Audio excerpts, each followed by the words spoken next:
ओम श्री हनुमते नमः। श्री हनुमान जी महाराज, श्री शंकर पार्वती जी, गुरुदेव भगवान, प्यारे कृष्ण कन्हैया, सभी लोग सुंदर सुंदर आसन पर बैठ के हमारे संग श्रीमद् भागवत कथा सुनिए। जो सुमिरत सिद्धि होए, गणनायक करिवर वदन, करहु अनुग्रह सोई, बुद्धि राशि शुभ गुण सदन।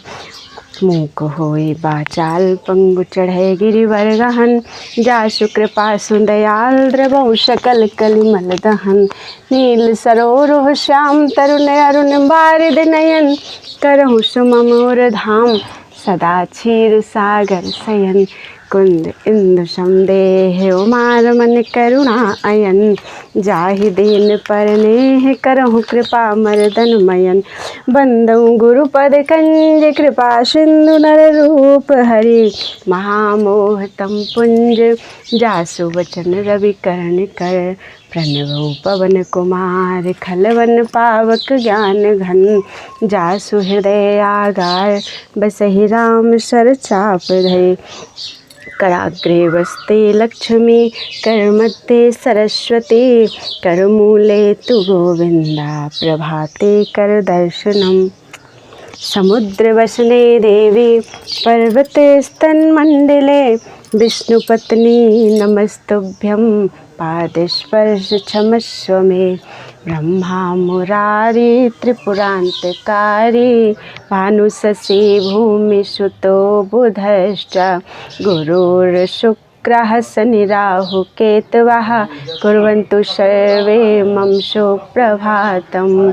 स्वयंभो नारदः शंभो, कुमारः कपिलो मनु, प्रहलादो जनको भीष्मो, बलिर्बयाशिकीर्वयं। राधा रासेश्वरी रम्या, कृष्ण मंत्राधिदेवता,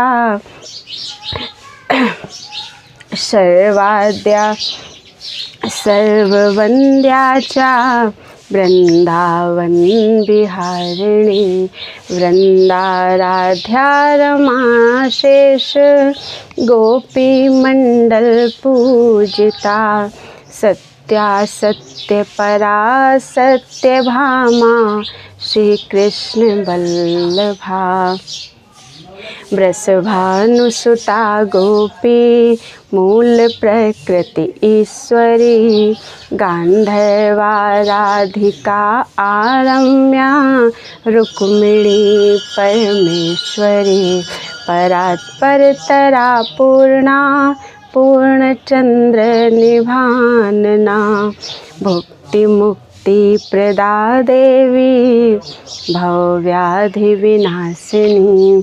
गुरुर्ब्रह्मा गुरुर्विष्णु, गुरुर्देव महेश्वरः, गुरुर्साक्षात् परब्रह्म, तस्मै श्री गुरुवे नमः। ध्यानमूलं गुरुः मूर्ति, पूजामूलं गुरुपदं, मंत्रमूलं गुरुर्वाक्यं, मोक्षमूलं गुरुकृपा। अखण्डमण्डलाकारं, व्याप्तमेन चराचरं, तत्पदं दर्शितमेन, तस्मै श्री गुरुवे नमः। श्री गुरु चरण सरोज रज, निज मन मुकुर सुधार। बरनहु रघुवर विमल यश, जो दायक फल चार। बुद्धिहीन तन जानिके, सुमिरो पवन कुमार। बल बुद्धि विद्या देहु मोहि, हरहु कलेश विकार। बोलो गुरुदेव भगवान की जय। प्यारे कृष्ण कन्हैया लाल की जय। श्रीमद् भागवत सुख सागर श्री व्यास जी महाराज की जय। श्री सुखदेव जी महाराज की जय। श्री परीक्षित जी महाराज की जय। चतुर्थ स्कंध चल रहा है और आज है 18वें अध्याय से। राजा का सब अन्न व औषधि गोरु पृथ्वी को दुहकर निकालना। राजा पृथु का चरित्र। श्री मैत्रेय जी बोले, हे विदुर, गोरूपी पृथ्वी ने राजा से कहा कि महाराज, मैंने बेन के अधर्म करने से अन्न व औषधि आदि इसलिए अपने में छिपा लिया कि बेन राज्य में संसारी लोग होम व दान करना छोड़कर बेन के राज्य में सब अन्न अपने खर्च में लाने लगे थे। देवता व अग्नि का भाग देना उन्होंने बंद कर दिया था, इसलिए अधर्मी लोगों का पालन करना मैंने उचित नहीं जाना। अब तुम धर्मात्मा राजा अवतार लेकर पहले की तरह अन्न व फल उत्पन्न करना चाहते हो तो तुम वेद का मंत्र पढ़कर योगाभ्यास के साथ गऊ के समान मुझे दो। जो कुछ मैंने गुप्त कर लिया है और जिस चीज़ की तुमको इच्छा हो सब मुझसे दूध की तरह निकलेंगी। पहाड़ों का बहुत बड़ा बोझ मेरे ऊपर बेठिकाने रखा है, आप उसे उठाकर एक तरफ रख दीजिए तो बहुत सी पृथ्वी खाली हो जाएगी। अनेक जगह ऊंची नीची धरती जो गड्ढे के समान है उसे पाट कर बराबर कर दीजिए। तब मेरे ऊपर सब जीव आराम से रहकर खेती आदि व्यापार करके बड़ा सुख पावेंगे, किसी को दुख ना होगा। बरसात बीतने पर भी जीवों के पीने और खेतों के सींचने के लिए सब जगह पानी रहेगा। राजा पृथु ने यह वचन सुनते ही अपने धनुष की नोक से पहाड़ों को जो बीच में जगह छेके थे उठाकर उत्तर दिशा में धर दिया। सो तीन तरफ पृथ्वी खाली हो गई और जिस जगह गड्ढे थे वहाँ पर छोटे छोटे पहाड़ों को रखकर अपने धनुष से ठोक दिया तो वह धरती भी बराबर हो गई। वहाँ राजा ने बहुत सी जगहों पर नगर व गांव बसाए जहाँ पानी की ज़रूरत थी। वहाँ तालाब, बावली और कुआं आदि बनवा दिया जिसमें सब जीवों को सुख मिले। तब गोरूपी पृथ्वी ने प्रसन्न होकर कहा, हे पृथ्वीनाथ, अब मुझे दोहो, पर दोहने का बर्तन और बछड़े की सूरत अनेक वस्तुओं के निकालने के लिए जुदा जुदा बनाओ जिसमें सब पदार्थ मुझसे निकलें। पहले भृगु व दुर्वासा आदि ऋषीश्वरों ने गोरूपी पृथ्वी को दोहा तो उसमें से वेद निकला। ब्राह्मणों ने प्रसन्न होकर कहा, हम लोगों को यही चाहिए। फिर देवता, गंधर्व, दैत्य व राजा पृथु आदि उस गऊ को दोहकर अनेक प्रकार के फल व अन्न व औषधि आदि प्रयोजन की सब वस्तुएं उसमें से निकाली। दोहने का बर्तन और बछड़े का स्वरूप पृथक पृथक बनाया था। हे विदुर, पृथ्वी कामधेनु गाय के समान है, इसलिए सब लोगों ने अपनी इच्छानुसार गोरूपी पृथ्वी को दोहकर सब तरह की वस्तुएं निकाल ली। देवता और ऋषीश्वरों ने पृथ्वी को आशीर्वाद दिया कि पहाड़ व समुद्रादि का बोझ तुझे कुछ मालूम नहीं होगा, परंतु साधु व ब्राह्मणों को दुख देने वाले अधर्मी जब तेरे ऊपर अपना चरण रखेंगे तब तो उनके भार से दुखी होगी। उस समय नारायण जी अवतार लेकर अधर्मियों को मारकर तेरा बोझ दूर करेंगे। देवताओं और ऋषीश्वरों का यह वरदान सुनकर पृथ्वी अपना रूप धरकर राजा पृथु को आशीर्वाद देकर अपने स्थान को चली गई और संसारी जीव अन्न व फल उत्पन्न होने से प्रसन्न होकर अपने कर्म व धर्म में लीन हुए तथा नगर व गाँव में सुखपूर्वक रहकर राजा पृथु को आशीर्वाद देने लगे। बोलो वृंदावन बिहारी लाल की जय। 19वां अध्याय राजा पृथु का 100 अश्वमेध यज्ञ करना। मैत्रेय जी ने विदुर जी से कहा कि जब सब प्रजा आनंद से रहने लगी तब राजा ने ऋषीश्वरों और ब्राह्मणों को बुलाकर 100 अश्वमेध यज्ञ का संकल्प किया। वे ब्रह्मवर्त में स्वयंभु मनु के स्थान पर निष्काम यज्ञ करने लगे। सो उनके धर्म के प्रताप से घी, दूध, दही की नदियाँ प्रकट होकर संसार में बहने लगी। रत्न, मोती, सोना, चांदी और तांबा आदि की खानें समुद्र व पहाड़ों में बिना खोदे प्रकट हो गईं। इसलिए उनके राज्य में कोई दुखी व दरिद्री नहीं रह गया। राजा ने शास्त्र के अनुसार श्यामकर्ण घोड़ा छोड़कर अपनी सेना उसके साथ कर दी। वह घोड़ा 7 द्वीपों में फिर कर चला आया। किसी राजा में ऐसी सामर्थ्य नहीं थी जो पृथु का घोड़ा बांध सके। सब राजा उनके अधीन रहकर अपने अपने देश का पैसा उनको देने लगे। इसी तरह राजा ने 99 यज्ञ संपूर्ण करके जब 100वां यज्ञ आरंभ किया और श्यामकर्ण घोड़ा छोड़ा तब इंद्र ने सोचा कि 100वां यज्ञ संपूर्ण होने पर राजा पृथु मेरा इंद्रासन छीन लेंगे, इसलिए इस घोड़े को बांध लेना चाहिए जिससे 100 यज्ञ संपूर्ण ना होने पावे। ऐसा विचार कर इंद्र अपने बेटे से बोला कि तू जाकर यह घोड़ा किसी तरह पकड़कर हमारे पास ले आ। जब इंद्र का बेटा घोड़े को पकड़ने के लिए आया तब उनके साथ बड़े बड़े योद्धा देखकर डर के मारे उसे पकड़ नहीं सका और इंद्र के पास जाकर बोला कि मेरी सामर्थ्य नहीं कि मैं घोड़े को पकड़ सकूं। तुम में बल हो तो पकड़ लाओ। यह वचन सुनकर इंद्र ने विचारा कि राजा पृथु बड़े धर्मात्मा और बलवान हैं, उनके सम्मुख लड़कर हम घोड़ा नहीं ला सकते, इसलिए कुछ छल करके घोड़ा लाना चाहिए। ऐसा विचार कर इंद्र योगी का रूप बनाकर घोड़े के पास गया। तब राजा के नौकरों ने योगी समझकर उसको वहां जाने से मना नहीं किया। तब इंद्र उस घोड़े की बाग पकड़कर आकाश मार्ग से अपने लोक को ले चला। राजा के सैनिकों ने यह हाल देखकर राजा से जाकर कहा कि महाराज, एक मनुष्य योगी का रूप बनाकर घोड़े को आकाश में उड़ा ले गया है। यह वचन सुनते ही राजा ने ब्राह्मणों से पूछा कि तुम अपनी ज्ञान दृष्टि से देखो कि वह योगी कौन है जो हमारा घोड़ा ले गया। ब्राह्मणों ने दिव्य दृष्टि से देखकर कहा, हे राजन, तुम्हारा घोड़ा इंद्र इस डर से अपने लोक में लिए जाता है कि 100 यज्ञ संपूर्ण होने पर मेरा इंद्रासन छूट जाएगा। यह वचन सुनकर राजा बोले, मैं इंद्रलोक लेने की इच्छा नहीं करता, परंतु इंद्र मेरा यज्ञ बंद करना चाहता है, इसलिए घोड़ा अवश्य मंगवाना चाहिए। ब्राह्मणों से यह कहकर राजा ने अपने पुत्र विजिताश्व को आज्ञा दी कि तू अभी जाकर घोड़ा ले आ। राजा ने अत्रि मुनि को भी उसके साथ कर दिया। अत्रि मुनि और विजिताश्व जब इंद्रलोक के पास पहुंचे तब इंद्र को घोड़ा लिए हुए जाते देखा। राजकुमार ने सर्वंत नामक बाण धनुष पर धरकर जैसे चाहा कि इंद्र की छाती में मारे, वैसे ही इंद्र अपने प्राण के डर से घोड़ा वहीं छोड़कर अंतर्धान हो गया। विजिताश्व ने घोड़ा पृथु के पास लाकर इंद्र के भागने का हाल कहा। जब इंद्र घोड़ा छिन जाने से बहुत लज्जित हुआ, तब अपनी माया से अंधियारा उत्पन्न करके कई बार धोखा देकर घोड़ा चुरा लाया, पर विजिताश्व जाकर छीन लाया। जब इंद्र ने कई बार घोड़ा छीन लाने पर भी उसका चुराना न छोड़ा, तब राजा पृथु ने क्रोधवंत होकर अपना धनुष बाण इंद्र को मारने के वास्ते उठाया। यज्ञ कराने वाले ऋषीश्वरों ने राजा को समझाया कि हे पृथ्वीनाथ, तुमने 100 अश्वमेध यज्ञ का संकल्प किया है, क्रोध करने से संकल्प में विघ्न होगा। इंद्र अमृत पीने से किसी तरह मर नहीं सकता है। जब ऋषीश्वरों के समझाने से राजा का क्रोध शांत हुआ, तब ब्रह्मा जी ने नारद मुनि समेत यज्ञशाला में आकर राजा से कहा कि तुम इंद्र के मारने की इच्छा मत करो, तुम्हारे हाथ उसकी मृत्यु नहीं है।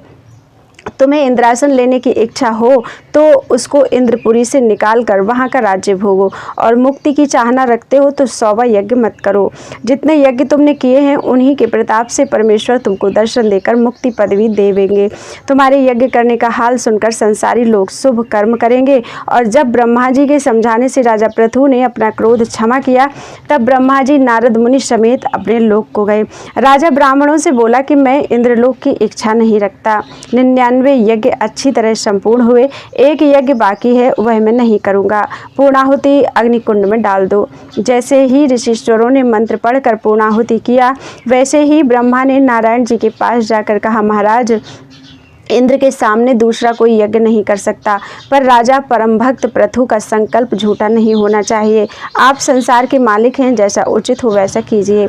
यह वचन सुनते ही परमेश्वर त्रिलोकीनाथ ब्रह्मा और इंद्र को अपने साथ गरुड़ पर बैठाकर पूर्णाहुति डालने के समय पृथु की यज्ञशाला में पधारे। उन्हें देखते ही राजा पृथु, सब ब्राह्मण और ऋषीश्वर खड़े होकर वैकुंठनाथ को दंडवत करके स्तुति करने लगे। बोलो वृंदावन बिहारी लाल की जय। 20वां अध्याय राजा पृथु का सब राजाओं को अपने मकान पर बुलाना। श्री सुखदेव जी ने कहा, हे परीक्षित, नारायण जी राजा पृथु के स्तुति करने से प्रसन्न होकर बोले, हे राजा, तुम्हारे 100 यज्ञ संपूर्ण हुए, हम तुमसे बहुत प्रसन्न हैं, कुछ वरदान मांगो। तुम इंद्र का अपराध क्षमा करके इससे किसी बात का विरोध मत रखो, क्योंकि शत्रुता किसी से नहीं करनी चाहिए। सब छोटे बड़े प्राणियों में आत्मा एक ही है।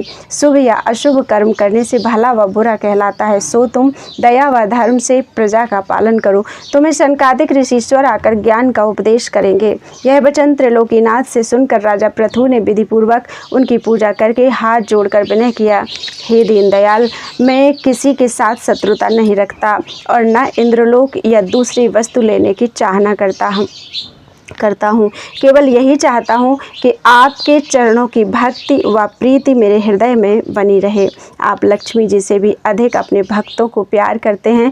जिसने आपकी भक्ति का सुख पाया है, वह मनुष्य संसारी माया मोह में नहीं फंसता। सो मुझे आपके चरणों की भक्ति व प्रीति चाहिए। यह वचन सुनते ही नारायण जी प्रसन्न होकर बोले, हे राजा, तुम मेरे परम भक्त हो, तुम्हारी सब इच्छाएं पूर्ण होंगी। जब त्रिलोकीनाथ ऐसा कहकर बैकुंठ को पधारे और ब्रह्मा अपने स्थान को गए और राजा का यज्ञ संपूर्ण हुआ, तब उन्होंने ब्राह्मणों और ऋषीश्वरों को बहुत सा दान व दक्षिणा देकर विदा किया। राजा पृथु इंद्र से प्रीति रखकर धर्म के साथ प्रजा का पालन व राज्य करने लगे। उनके राज्य में कभी ब्राह्मणों व ऋषीश्वरों ने किसी पर क्रोध नहीं किया। सब छोटे बड़े जीव सुख व आनंद से रहते थे। कुछ दिनों के उपरांत राजा ने विचारा कि हमारे राज्य भर में सब छोटे व बड़े चारों वर्ण परमेश्वर का भजन व स्मरण करके हरि कथा सुनते, अशुभ कर्म ना करते, साधु ब्राह्मणों की भक्ति करते तो बहुत अच्छा होता। ऐसा विचार कर उन्होंने सातों द्वीपों के राजाओं, ऋषीश्वरों, ब्राह्मणों, महात्माओं और चारों वर्णों के लोगों को न्योता भेजा। थोड़े दिनों में सब लोग राजा पृथु के यहाँ आकर इकट्ठे हुए। राजा ने उनका सम्मान किया और वह लोग राजा से बहुत प्रसन्न हुए। बोलो वृंदावन बिहारी लाल की जय। 21वां अध्याय। राजा पृथु का सब राजाओं से भगवत भजन अपने अपने राज्य में फैलाने के लिए कहना। मैत्रेयी जी ने विदुर से कहा कि जब राजा पृथु राजाओं का शिष्टाचार कर चुके तब सब ऋषीश्वरों के साथ सब लोगों को सभा में बैठाकर बोले कि हम एक वस्तु तुम लोगों से मांगते हैं, पर दबाव करके नहीं कहते। तुम लोग दया करके अपनी प्रसन्नता से हमको दो तो हम तुम्हारा बड़ा उपकार मानेंगे। यह दीन वचन सुनकर सब राजाओं ने हाथ जोड़कर विनय किया, हे पृथ्वीनाथ, हमारा तन धन स्त्री व पुत्र सब आपके ऊपर न्योछावर है, जो आज्ञा हो सो करें। तब राजा पृथु बोले, मैं चाहता हूँ कि सातों द्वीपों में छोटे बड़े स्त्री पुरुष चारों वर्ण के जितने मनुष्य हैं सब लोग नारायण जी की भक्ति, पूजा, जप व स्मरण किया करें। जिस राजा के देश में प्रजा लोग जो धर्म या पाप करते हैं उसका छठा भाग राजा को पहुंचता है, सो परमेश्वर का भजन व स्मरण करना, उनके चरणों में भक्ति व प्रीति रखना, अवतारों की कथा व लीला सुनना चारों वर्णों को अवश्य चाहिए। हरि भजन व भक्ति करना किसी वर्ण के वास्ते पृथक नहीं है। चारों वर्णों में जो कोई सच्चे मन से स्मरण व भक्ति करता है परमेश्वर उस पर दयालु होकर अर्थ, धर्म, काम व मोक्ष चारों पदार्थों से देते हैं। देखो, सबरी भिल्लिनी का जूठा बेर दिया हुआ परमेश्वर ने बड़े प्रेम से खाया था। इसी तरह बहुत हरिभक्त मनुष्य बड़ी पदवी को पहुँचे हैं। दूसरे राजाओं के समय में वर्णों व आश्रमों के और धर्म प्रसिद्ध थे। अब हमारी यह इच्छा है कि मेरे समय में परमेश्वर का नाम लेना व उनकी भक्ति करना ही सबका धर्म है, सो तुम लोग अपनी अपनी प्रजा को इसी तरह के धर्म का उपदेश करो। राजा को छठा भाग अन्न जो खेतों में उपजता है प्रजा से लेना चाहिए, सो हमने वह अंश भी प्रजा को छोड़ दिया। उसी से सब लोग होम व दान किया करें। उसके सिवा और जिस किसी को द्रव्य की चाहना हो वह मेरे यहाँ से ले जाकर शुभ कर्म में खर्च किया करे। हम इसमें बहुत प्रसन्न हैं। जो धन धर्म में खर्च हो व दूसरे के काम आवे उसी को सफल जानना चाहिए। हरि भक्ति करने से मनुष्य की सब कामनाएं पूर्ण होती हैं और मरने के उपरांत वैकुंठ का सुख मिलता है। जिस तरह अग्नि काठ में रहती है पर उपाय किए बिना नहीं निकलती, उसी तरह परमेश्वर सबके हृदय में रहता है किंतु भक्ति और ज्ञान प्राप्त हुए बिना दिखलाई नहीं देता। परमेश्वर का जड़ मुख अग्नि और चैतन्य मुख ब्राह्मण है। नारायण जी ब्राह्मण को भोजन कराने से जितना प्रसन्न होते हैं उतना यज्ञ व होम करने से प्रसन्न नहीं होते। सो मैं उन्हीं ब्राह्मणों के चरणों की धूलि अपने मस्तक पर चढ़ाता हूँ जिनकी सेवा करने से मनुष्य तुरंत अपना मनोरथ पाता है। जिससे ब्राह्मण प्रसन्न हो उसको समझना चाहिए कि परमेश्वर उससे प्रसन्न है, और जिस पर ब्राह्मण क्रोध करे उसे परमेश्वर का शत्रु जानना चाहिए। यह बात सुनते ही सब ब्राह्मणों और ऋषीश्वरों ने राजा को आशीर्वाद देकर कहा, आप ऐसा धर्मात्मा राजा पाकर हमारे सब दुख छूट गए। सब राजाओं ने अपने अपने देश में जाकर पृथु की आज्ञा अनुसार धर्म का प्रचार किया। जब धर्मात्मा पृथु के उपदेश से सब संसारी मनुष्य हरिचरणों की भक्ति व नाम का स्मरण करने लगे, तब देवलोक में यह समाचार सुनकर एक दिन सनकादिक ऋषीश्वरों ने ब्रह्मा जी की सभा में कहा, मर्त्यलोक में राजा पृथु ऐसा धर्मात्मा उत्पन्न हुआ है कि जिसके उपदेश से हरिभजन व भागवत धर्म संसार में फैल गया। उसके धर्म से सब लोग कृतार्थ होंगे। सो हम भी उस राजा को देखने जाते हैं। ऐसा कहकर वह चारों भाई पृथु से भेंट करने के लिए राजमंदिर पर आए।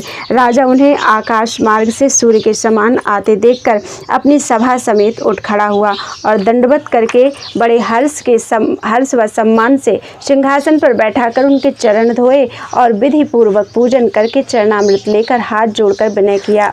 महाराज, मेरे पिछले जन्म का पुण्य उदय हुआ, जो आपने बिना बुलाए अपना दर्शन देकर मुझे कृतार्थ किया। यह दीन वचन सुनकर सनत कुमार जी बोले, हे राजा, परमेश्वर से तेरी भक्ति सुनकर हम तुझे देखने आए हैं। राजा ने उनकी अति दया देखकर पूछा, हे दीन बंधु, संसारी मनुष्य जन्म व मरण से किस तरह छूटते हैं? सनत कुमार जी ने कहा, हे राजा, तुमने जगत की भलाई के लिए यह बात पूछी है, सो उसका उपाय हम बतलाते हैं, सुनो। जो कोई मनुष्य तन पाकर अंतःकरण में श्याम सुंदर के चरण व स्वरूप का ध्यान, जिह्वा से नाम का स्मरण व हरि चर्चा और कानों से उनकी कथा व लीला प्रीति के साथ सुना करे, वह मनुष्य आवागमन से रहित होता है और परमेश्वर में दृढ़ प्रीति हो जाती है। संसार में अपने शरीर, घर, स्त्री व पुत्रों को अपना समझकर उनसे प्रीति रखना, यही दुख की फांसी जानो। परमेश्वर के चरणों का ध्यान करने से ज्ञान प्राप्त होता है और काम, क्रोध, मोह व लोभ में चित्त लगाने से ज्ञान नहीं रहता। यह बात विचार कर मनुष्य को उचित है कि कुसंग से अलग रहकर संत व महात्माओं की सेवा किया करे, जिसमें उसका कल्याण हो। इसके सिवा दूसरा कोई उपाय मुक्ति पाने का नहीं है। यह ज्ञान सुनकर राजा ने विनय किया, हे तारनहार महाराज, आप जिस तरह कृपा करके यहाँ आए हैं, उसी तरह दयालु होकर ऐसा आशीर्वाद दीजिए कि जिसमें मेरी सब प्रजा हरिभक्त हो जावे। आपने मुझे ज्ञान का जो यह उपदेश किया है, इसके बदले में आपको कौन सी वस्तु दूं? मेरा राज्य और सब धन ब्राह्मणों और वैष्णवों के लिए है। उन लोगों में से जो बचता है उसे मैं अपने काम में लाता हूँ, इसलिए आपको कुछ दे नहीं सकता। मैं आपका ऋणी हूँ। आप दया करके कोई ऐसा उपाय करें जिसमें इस ऋण से मैं उऋण हो जाऊं। सनत कुमार ने कहा, हे राजा, कोई किसी का ऋणी हो और ऋण का पाने वाला कहे कि हमने तुझे छोड़ दिया, तो वह उऋण हो जाता है। वैसे ही हमने ऋण छोड़कर तुम्हें उऋण कर दिया। सनकादिक ऐसा कहकर ब्रह्मलोक को चले गए। बोलो वृंदावन बिहारी लाल की जय। 22वां अध्याय राजा पृथु का तप करने के लिए अपनी स्त्री अरुचि के साथ वन में जाना।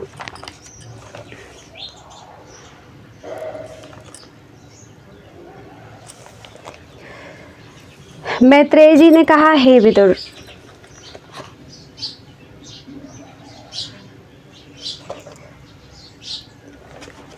मैत्रेय जी ने कहा, हे विदुर, सनकादिक के चले जाने पर राजा पृथु ने उसी तरह धर्म के साथ प्रजा का पालन करके बहुत दिनों तक राज्य किया। वे सदा साधु ब्राह्मणों की सेवा और हरि भजन करके नारायण जी की कथा व कीर्तन सुना करते थे। राजा के अरुचि नामक स्त्री से विजिताश्व आदि 5 पुत्र थे। राजा ने कुछ दिनों के उपरांत विचार किया कि यह राज्य व धन सदा स्थिर नहीं रहता, मरने के उपरांत साथ नहीं जाता, इसलिए उत्तम है कि मैं इनसे विरक्त होकर वन में परमेश्वर का भजन व स्मरण करूं, जिससे मेरा परलोक बने। पृथु ने यह विचार कर राजगद्दी अपने बड़े बेटे विजिताश्व को दे दी और अपना मन संसारी माया से विरक्त करके अपनी स्त्री अरुचि के साथ वन में जाकर परमेश्वर के तप व ध्यान में लीन हुए। राजा पृथु के चले जाने से सब प्रजा को बड़ा खेद हुआ। बोलो वृंदावन बिहारी लाल की जय। 23वां अध्याय राजा पृथु का योगाभ्यास के साथ तन त्याग करना और अरुचि का सती होना। श्री मैत्रेय जी बोले, हे विदुर, राजा पृथु ने वन में जाकर गर्मी में पंचाग्नि तापा, बरसात में बीच मैदान में बैठे रहे और जाड़े में पानी के भीतर खड़े रहकर परमेश्वर का तप व स्मरण किया।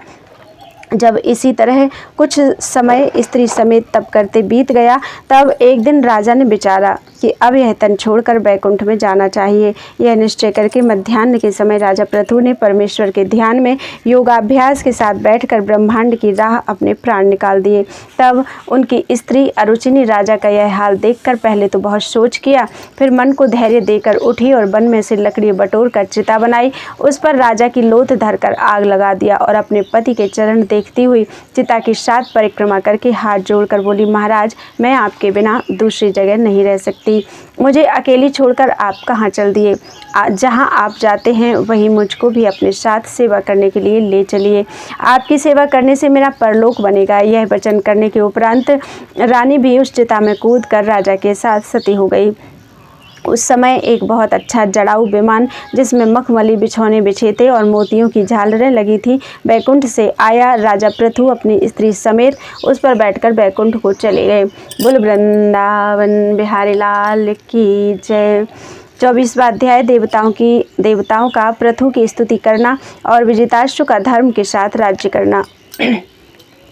मैत्रेय जी बोले, हे विदुर, जिस समय राजा पृथु अपनी स्त्री समेत विमान पर बैठकर बैकुंठ को गए उस समय देवता लोग उनकी स्तुति करके आपस में कहने लगे कि आज तक इस तरह का राज्य, प्रजा का पालन और तपस्या किसी राजा ने नहीं किया और न अरुचि के समान पतिव्रता स्त्री दूसरी होगी। राजा ने धर्म को ऐसा बढ़ाया था कि 7 द्वीपों के सब लोग हरिभक्त हो गए थे। वे इसलिए राज्य काज करते थे कि जिसमें अधर्मियों व पापियों को दंड देने से पुण्य प्राप्त हो। राजा पृथु नारायण जी का अवतार थे। उन्होंने संसारी राजाओं को धर्म का उपदेश करने और पृथ्वी पर नगर व गांव आदि बसाकर जीवों को सुख देने के लिए शरीर धारण किया था।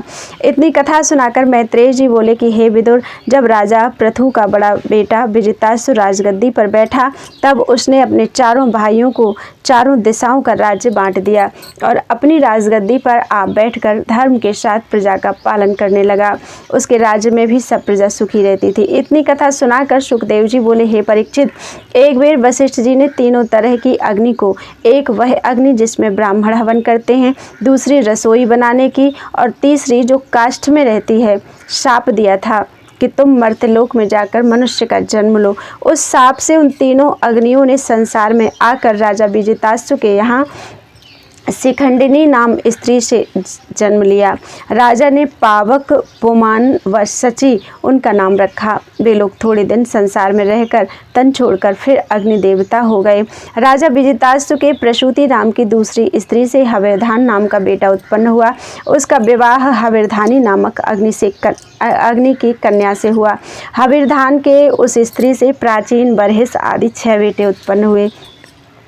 प्राचीन बरहिस के सत्यवती नामक स्त्री से, जो अति सुंदरी थी, 10 बालक एक रूप के जन्मे जिन्हें प्रचेता कहते हैं। उनका शरीर 10 लड़कों की तरह जुदा जुदा था पर रूप व ज्ञान सबका एक था। इस वास्ते 10 का नाम प्रचेता रखा। एक को बुलाओ तो 10 बोले, उनमें एक जो काम करे वही 10 करें। एक के बीमार होने से 10 बीमार हो जावें। प्रत्यक्ष में वह 10 अलग अलग थे पर बुद्धि, प्रारब्ध, कर्म, मृत्यु और जीवन सबका एक साथ था। जब उन्होंने अपने पिता की आज्ञा से वन में जाकर 10,000 वर्ष परमेश्वर की तपस्या की तब महादेव जी और उनसे बहुत ज्ञान चर्चा हुई। बोलो वृंदावन बिहारी लाल की जय। 25वां अध्याय महादेव जी और प्रचेताओं का संवाद।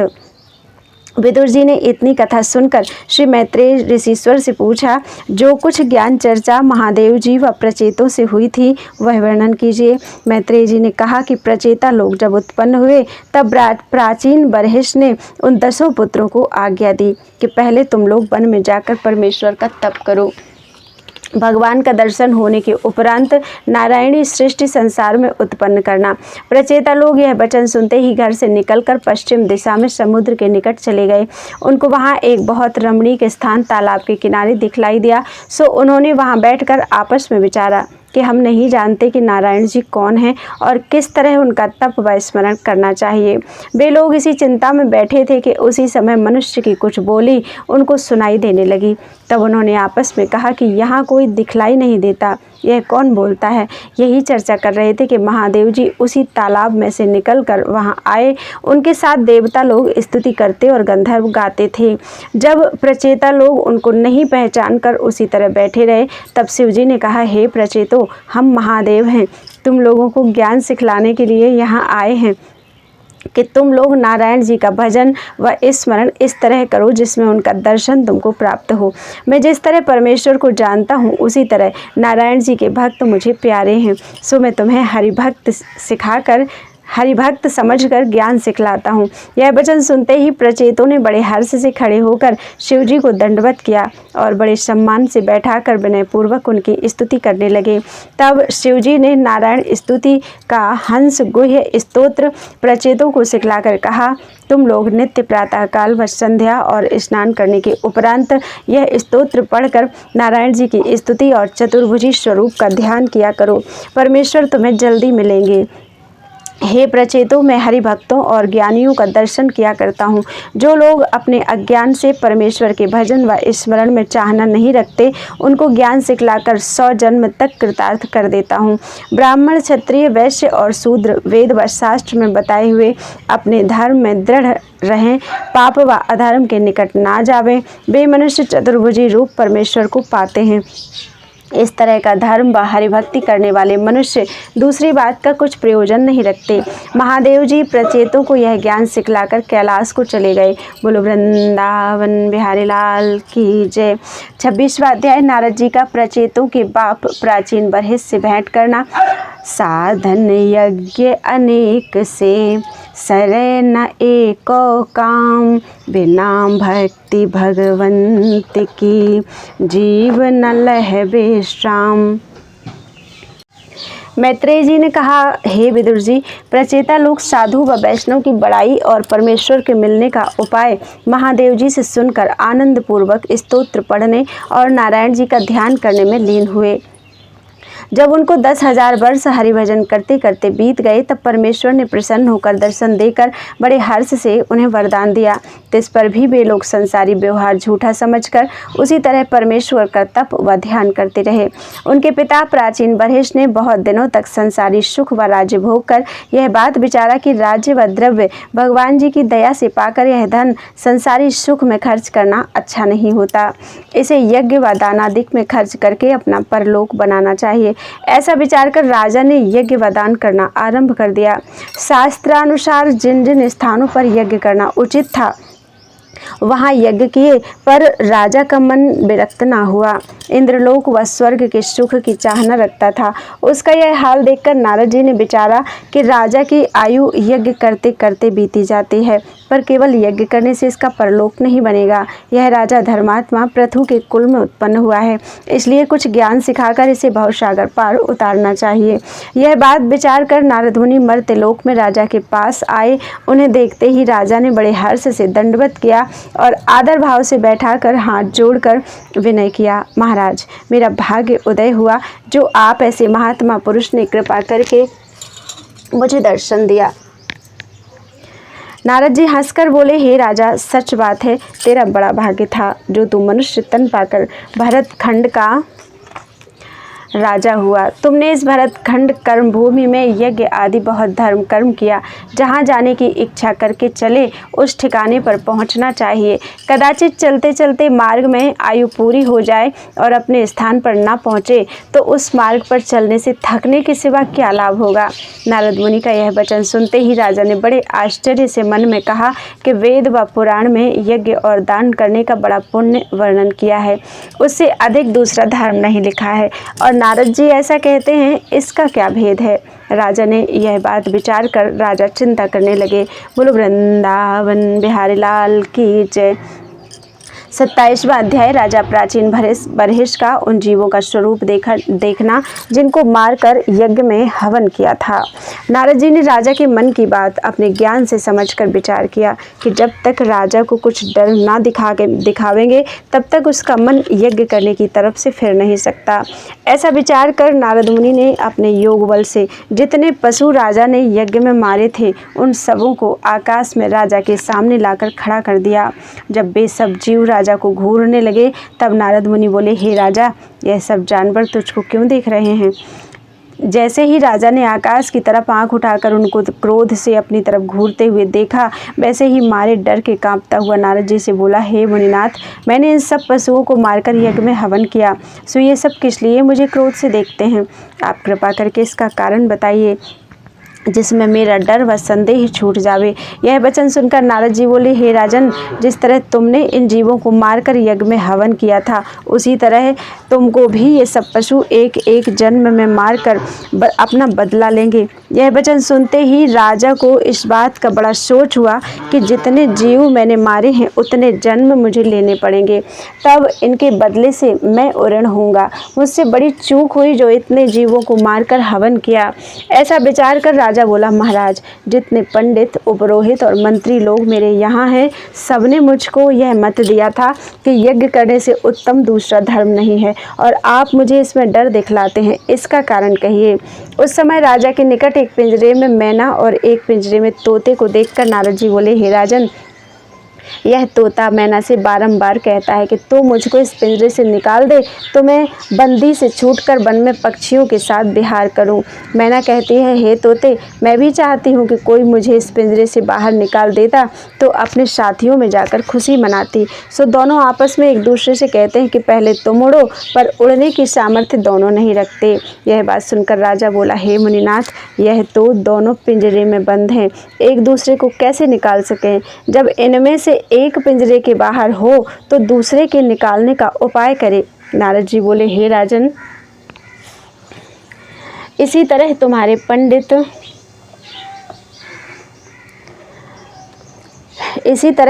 पंडित, उपरोहित और मंत्री लोग भी संसार रूपी माया जाल के पिंजरे में पड़े हैं। वे क्या सामर्थ्य रखते हैं जो तुम्हें इस संसार रूपी जाल से बाहर कर सके? यह बात सुनकर राजा ने समझा कि आज तक ऐसा ज्ञानी मुझको नहीं मिला जिसका वचन सुनने से मुझे ज्ञान प्राप्त होता। ऐसा विचार कर राजा ने विनय किया, महाराज, आप कोई ऐसा उपाय बतलावें जिससे इन जीवों के हाथ से बचकर मुक्ति पदवी पाऊं। यह बात सुनकर नारद जी बोले, हे राजन, हम एक इतिहास तुमसे कहते हैं, सुनो। एक पुरंजन नाम का राजा अपने मित्र अभिज्ञात से बड़ी प्रीति रखता था। किसी दूसरे को यह बात नहीं मालूम थी। अभिज्ञात सब तरह के राजा के खाने, पहनने और सुख व आराम की सुधि लेता था। एक समय राजा पुरंजन अपनी इच्छा से अभिज्ञात का साथ छोड़कर किसी दूसरे स्थान को चला। सो वह पूर्व, पश्चिम और उत्तर तीनों दिशाओं में ढूंढता हुआ बहुत दिनों तक व्याकुल रहा। इच्छा पूर्वक कोई स्थान रहने योग्य उसे नहीं मिला। जब वह दक्षिण दिशा में पहुंचा तब एक मकान किले के समान बहुत अच्छा 9 दरवाजे का दिखलाई दिया। उसके चारों तरफ नहर, बाग, फल, फूल और मेवों के वृक्ष लगे थे। अनेक रंग के पक्षी मधुर बोली बोलने वाले बैठे हुए चहचहा रहे थे। वह सब तरह का सुख देखकर वहां राजा पुरंजन उस मकान में रहने की इच्छा से भीतर चला। द्वार पर पहुंचकर उसने क्या देखा कि एक युवती स्त्री महासुंदरी अनेक प्रकार के भूषण व वस्त्र धारण किए वहाँ टहल रही है और 10 सहेलियाँ उसके साथ हैं। उससे थोड़ी दूर आगे एक सांप 5 फण का दरवाजे पर बैठा हुआ दिखलाई दिया। राजा पुरंजन उस स्त्री को देखते ही उसके रूप पर मोहित हो गया। बोलो वृंदावन बिहारी लाल की जय।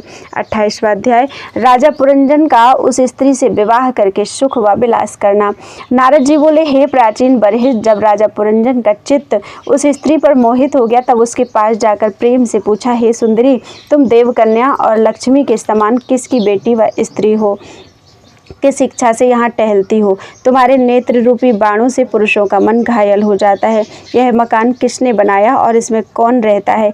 यह मधुर वचन सुनते ही वह स्त्री मुस्कुराकर बोली, हे राजन, मैं अपने माता पिता का नाम नहीं जानती कि मैं किसकी बेटी हूँ और अभी तक मेरा विवाह नहीं हुआ, इसलिए मैं अपना विवाह करना चाहती हूँ। मुझे यह भी नहीं मालूम कि यह मकान किसने बनाया, पर मैं यहाँ रहती हूँ। जो कोई मेरे साथ विवाह करे वह भी इस किले में रहे और यह सांप मेरे दरवाजे पर रक्षा करने के लिए रहता है। यह वचन सुनते ही राजा पुरंजन ने बहुत प्रसन्न होकर कहा, ऐ प्राण प्यारी, मुझे अंगीकार करो, तो मैं तुमसे विवाह करने में बहुत प्रसन्न हूँ। तुम्हारे साथ विवाह करके इस मकान में रहकर भोग विलास करूंगा। वह सुंदरी हंसकर बोली, हे राजन, तुम्हारा सुंदर रूप देखकर कौन स्त्री मोहित ना होगी। जब इस तरह दोनों से बातचीत हुई तब राजा पुरंजन उसके साथ किले में जाकर गंधर्व विवाह करके भोग विलास करने लगा।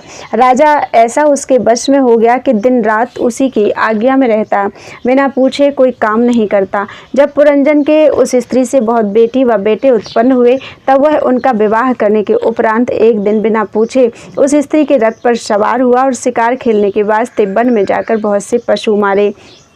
इसलिए रानी क्रोध में भरकर मैली धोती पहनकर कोप भवन में पड़ी रही। जब राजा शिकार में दौड़ धूप करने से प्यासा होकर अपने मकान पर आया और पानी पीने के उपरांत दासियों से रानी का हाल पूछा तो उन्होंने कहा कि ना मालूम आज कौन सा दुख रानी को उत्पन्न हुआ जो गहना व कपड़ा उतार कर पृथ्वी पर पड़ी हैं। यह वचन सुनते ही राजा बड़े डर और सोच से दौड़ता हुआ रानी के पास गया और प्रेम से पुकारा। जब वह मारे क्रोध के कुछ नहीं बोली तब राजा बड़ी विनती से उसका चरण दबाकर कहने लगा, हे प्राण प्यारी, तू मुझसे क्यों नहीं बोलती? मैंने कौन वस्तु तुझे नहीं दिया? किस बात में तेरा कहना नहीं माना जो इतनी दुखी हो रही हो? तेरी यह दशा देखकर मेरा कलेजा फटता है। तुझे मेरी सौगंध है, जल्दी सच बतला दे। तुझे किसी ने दुर्वचन कहा हो तो अभी उसको दंड दूं।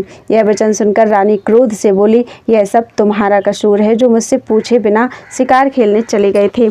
इसी कारण मैं उदास हूँ। तब राजा पुरंजन रानी के पाँव पर गिरकर हाथ जोड़कर बोला, मुझसे चूक हुई जो बिना पूछे चला गया। अब तेरी आज्ञा बिना कहीं न जाऊँगा। मुझे अपना दास समझकर इस बार मेरा अपराध क्षमा कर। तुम अपनी भुजाओं से मुझे बांधकर जो चाहो सो दंड दो। जब ऐसी विनती करने से रानी उठी तब राजा ने अपने हाथ से उसका मुख धोकर शरीर की धूल झाड़ दी और उसको गहना व कपड़ा पहनाया। बहुत दिनों तक उसके साथ भोग विलास करने पर उसका मन माया रूपी जगत से विरक्त नहीं हुआ। जिस तरह तुझे संसारी चाहना बनी है उसी तरह राजा पुरंजन को बुढ़ापा आने और इंद्रियों के शिथिल होने पर भी संसार का मोह लगा था। पुरंजन का इतना हाल सुनकर नारद मुनि बोले कि हे प्राचीन बरहिष, मृत्यु नामक काल की बेटी अपना पति ढूंढने के लिए सब जगह जाती थी पर उसे मृत्यु जानकर कोई अंगीकार नहीं करता था।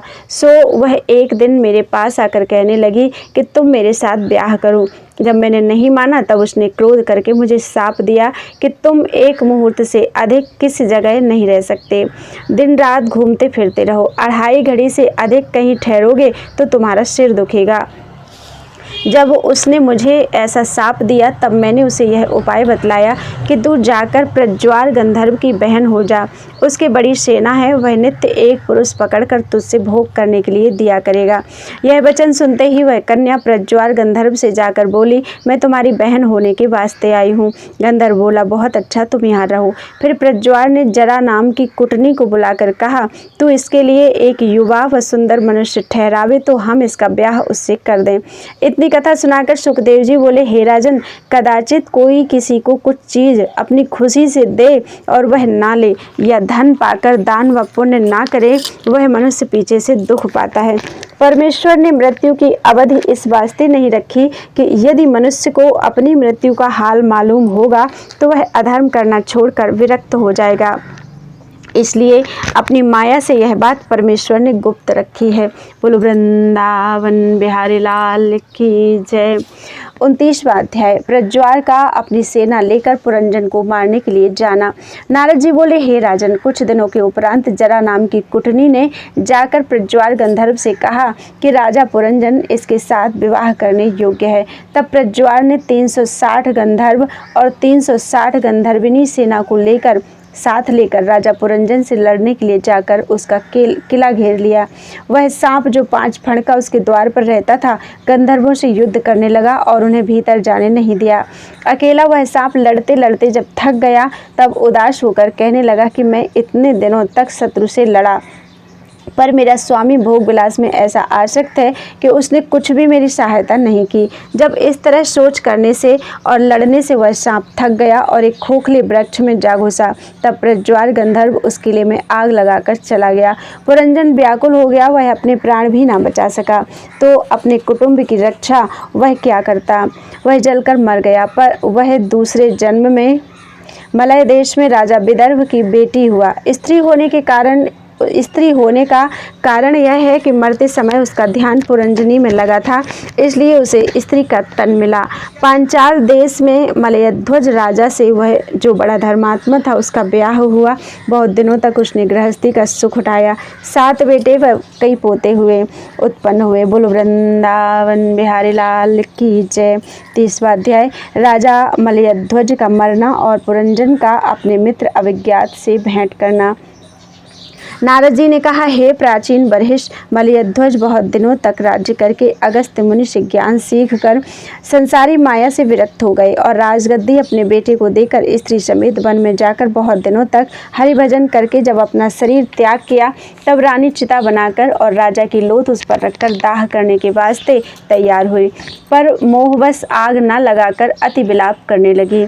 इतने में उसका पुराना मित्र अविज्ञात वहां आया और उसने उसे पहचाना कि यह वही पुरंजन है जिसने मेरा साथ छोड़कर पुरुष से स्त्री का तन पाया।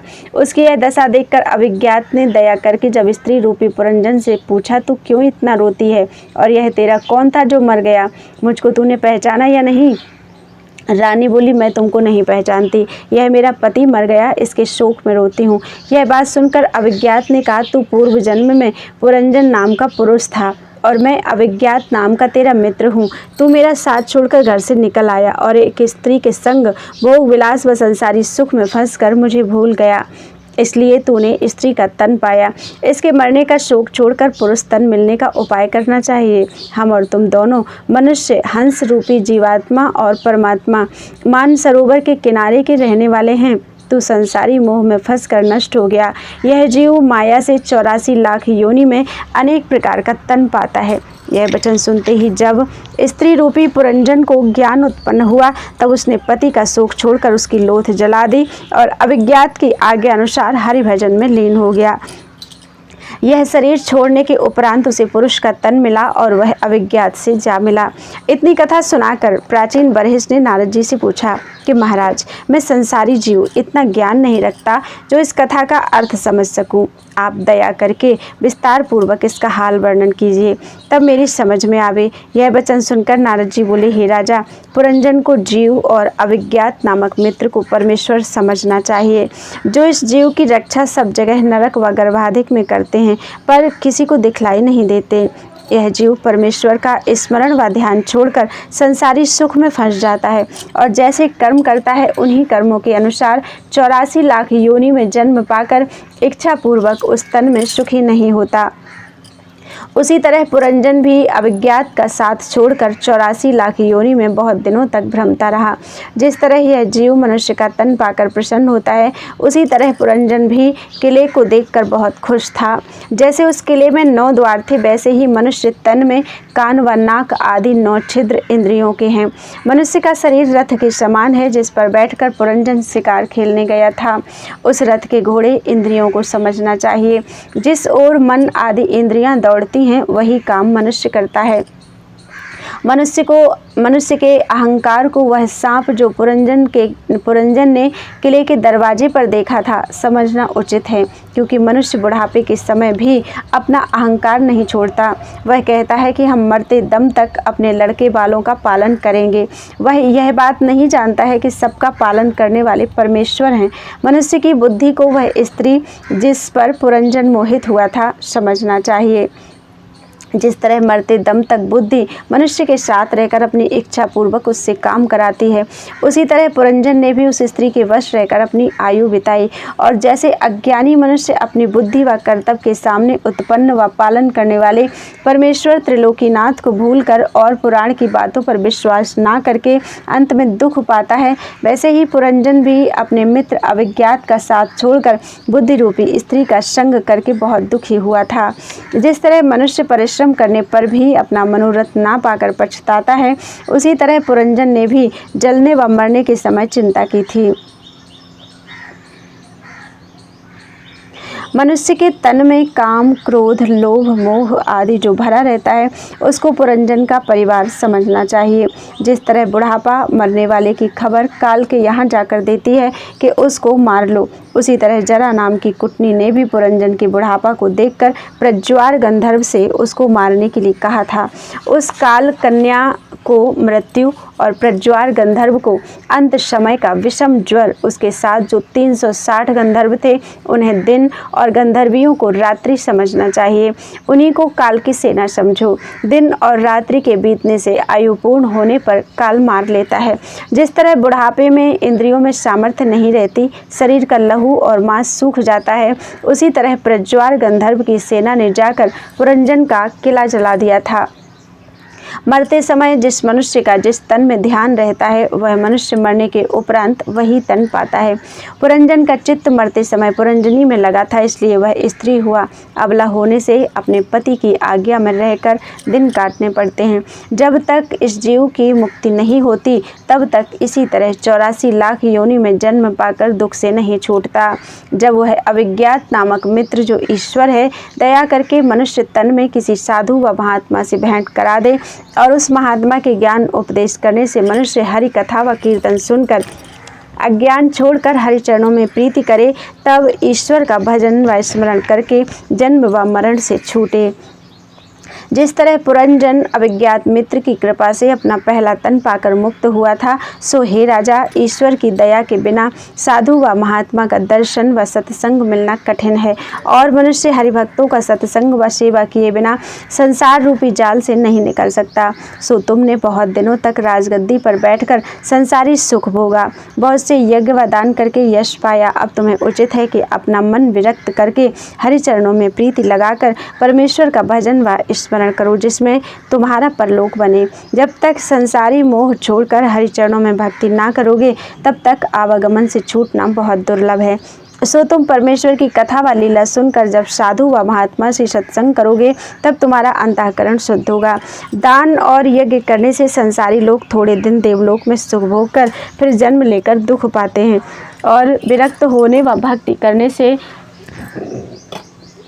वैकुंठ का सुख मिलता है। सो तुमको भक्ति करना चाहिए। यह वचन सुनते ही राजा ने हाथ जोड़कर नारद जी से कहा, महाराज, यह ज्ञान आपने बहुत अच्छा बतलाया, पर अभी तक हमारे बेटे जो तप करने गए हैं नहीं फिरे।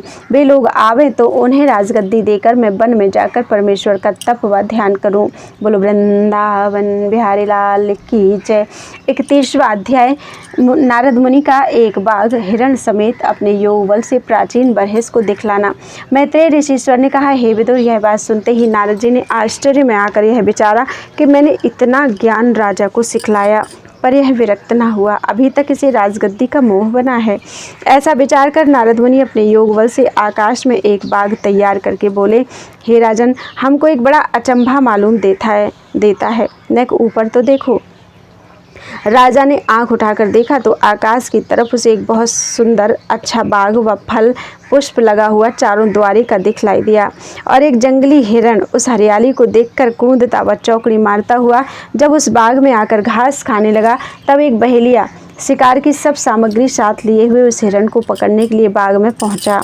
उसने एक द्वार पर जाल लगाया, दूसरे दरवाजे से कुत्ते को ललकारा, तीसरे द्वार पर आग जला दी और चौथे द्वार पर आप धनुष बाण साध कर खड़ा हो गया। वह हिरण यह दशा देखने पर भी कुछ डर न रखकर खुशी से चरता रहा। राजा उस बाघ, बहेलिया और हिरण को देखकर बोला, हे मुनिनाथ, एक बात बड़े आश्चर्य की दिखलाई देती है कि चारों द्वारों पर इस हिरण के मरने का योग है, उस पर भी यह हिरण अपने मरने का भय न रखकर आनंद पूर्वक चरता है। इस चरने से इसको क्या लाभ होगा? यह वचन सुनते ही नारद जी मुस्कुराकर बोले, हे राजा, तेरा भी तो यही हाल है।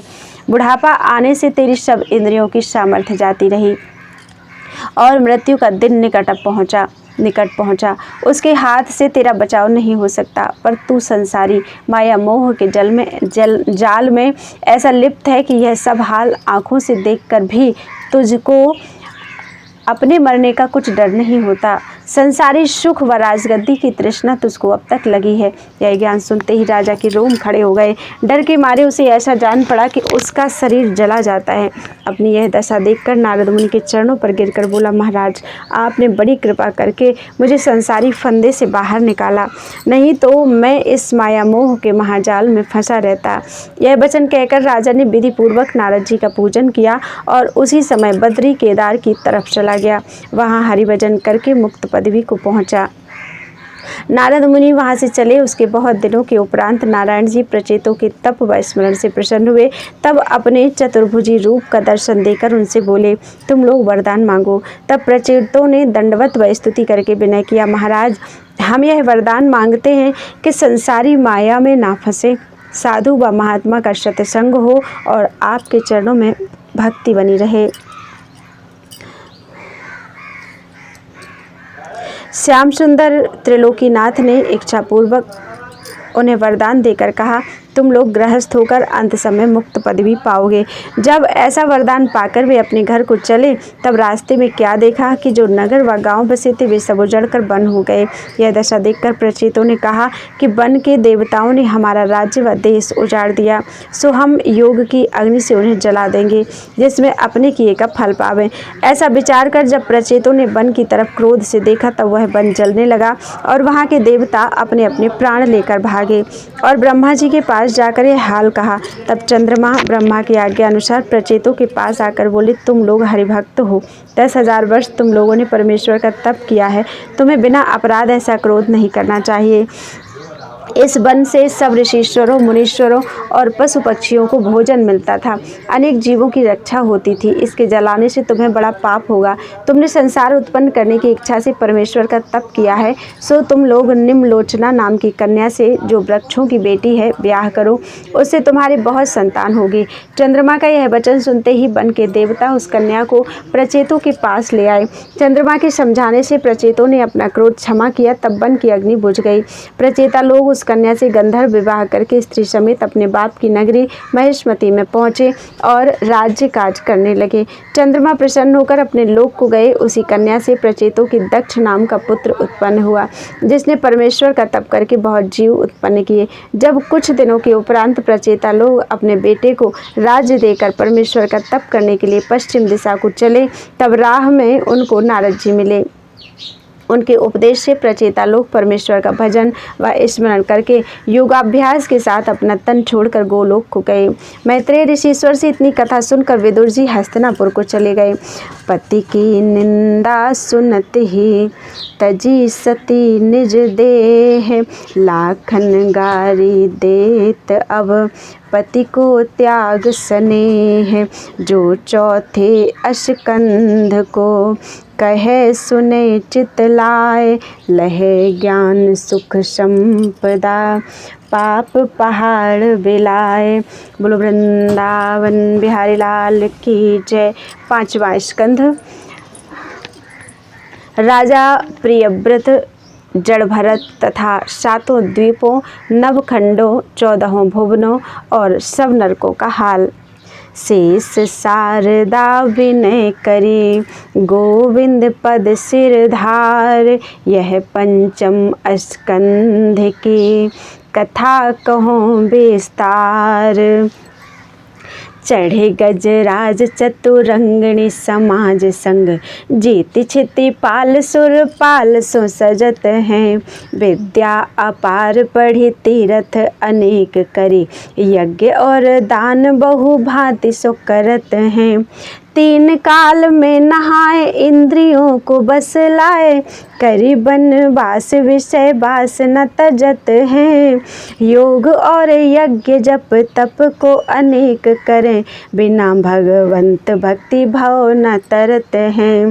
बोलो वृंदावन बिहारी लाल की जय। पहला अध्याय। परीक्षित जी का सुखदेव जी से राजा प्रियव्रत का हाल पूछना। राजा परीक्षित ने इतनी कथा सुनकर सुखदेव जी से विनय किया, महाराज, आपने तीसरे स्कंध में कहा है कि स्वयंभू मनु के पुत्र प्रियव्रत ने नारद जी के उपदेश से बालपन में ही विरक्त होकर वन में जाकर परमेश्वर का तप किया था।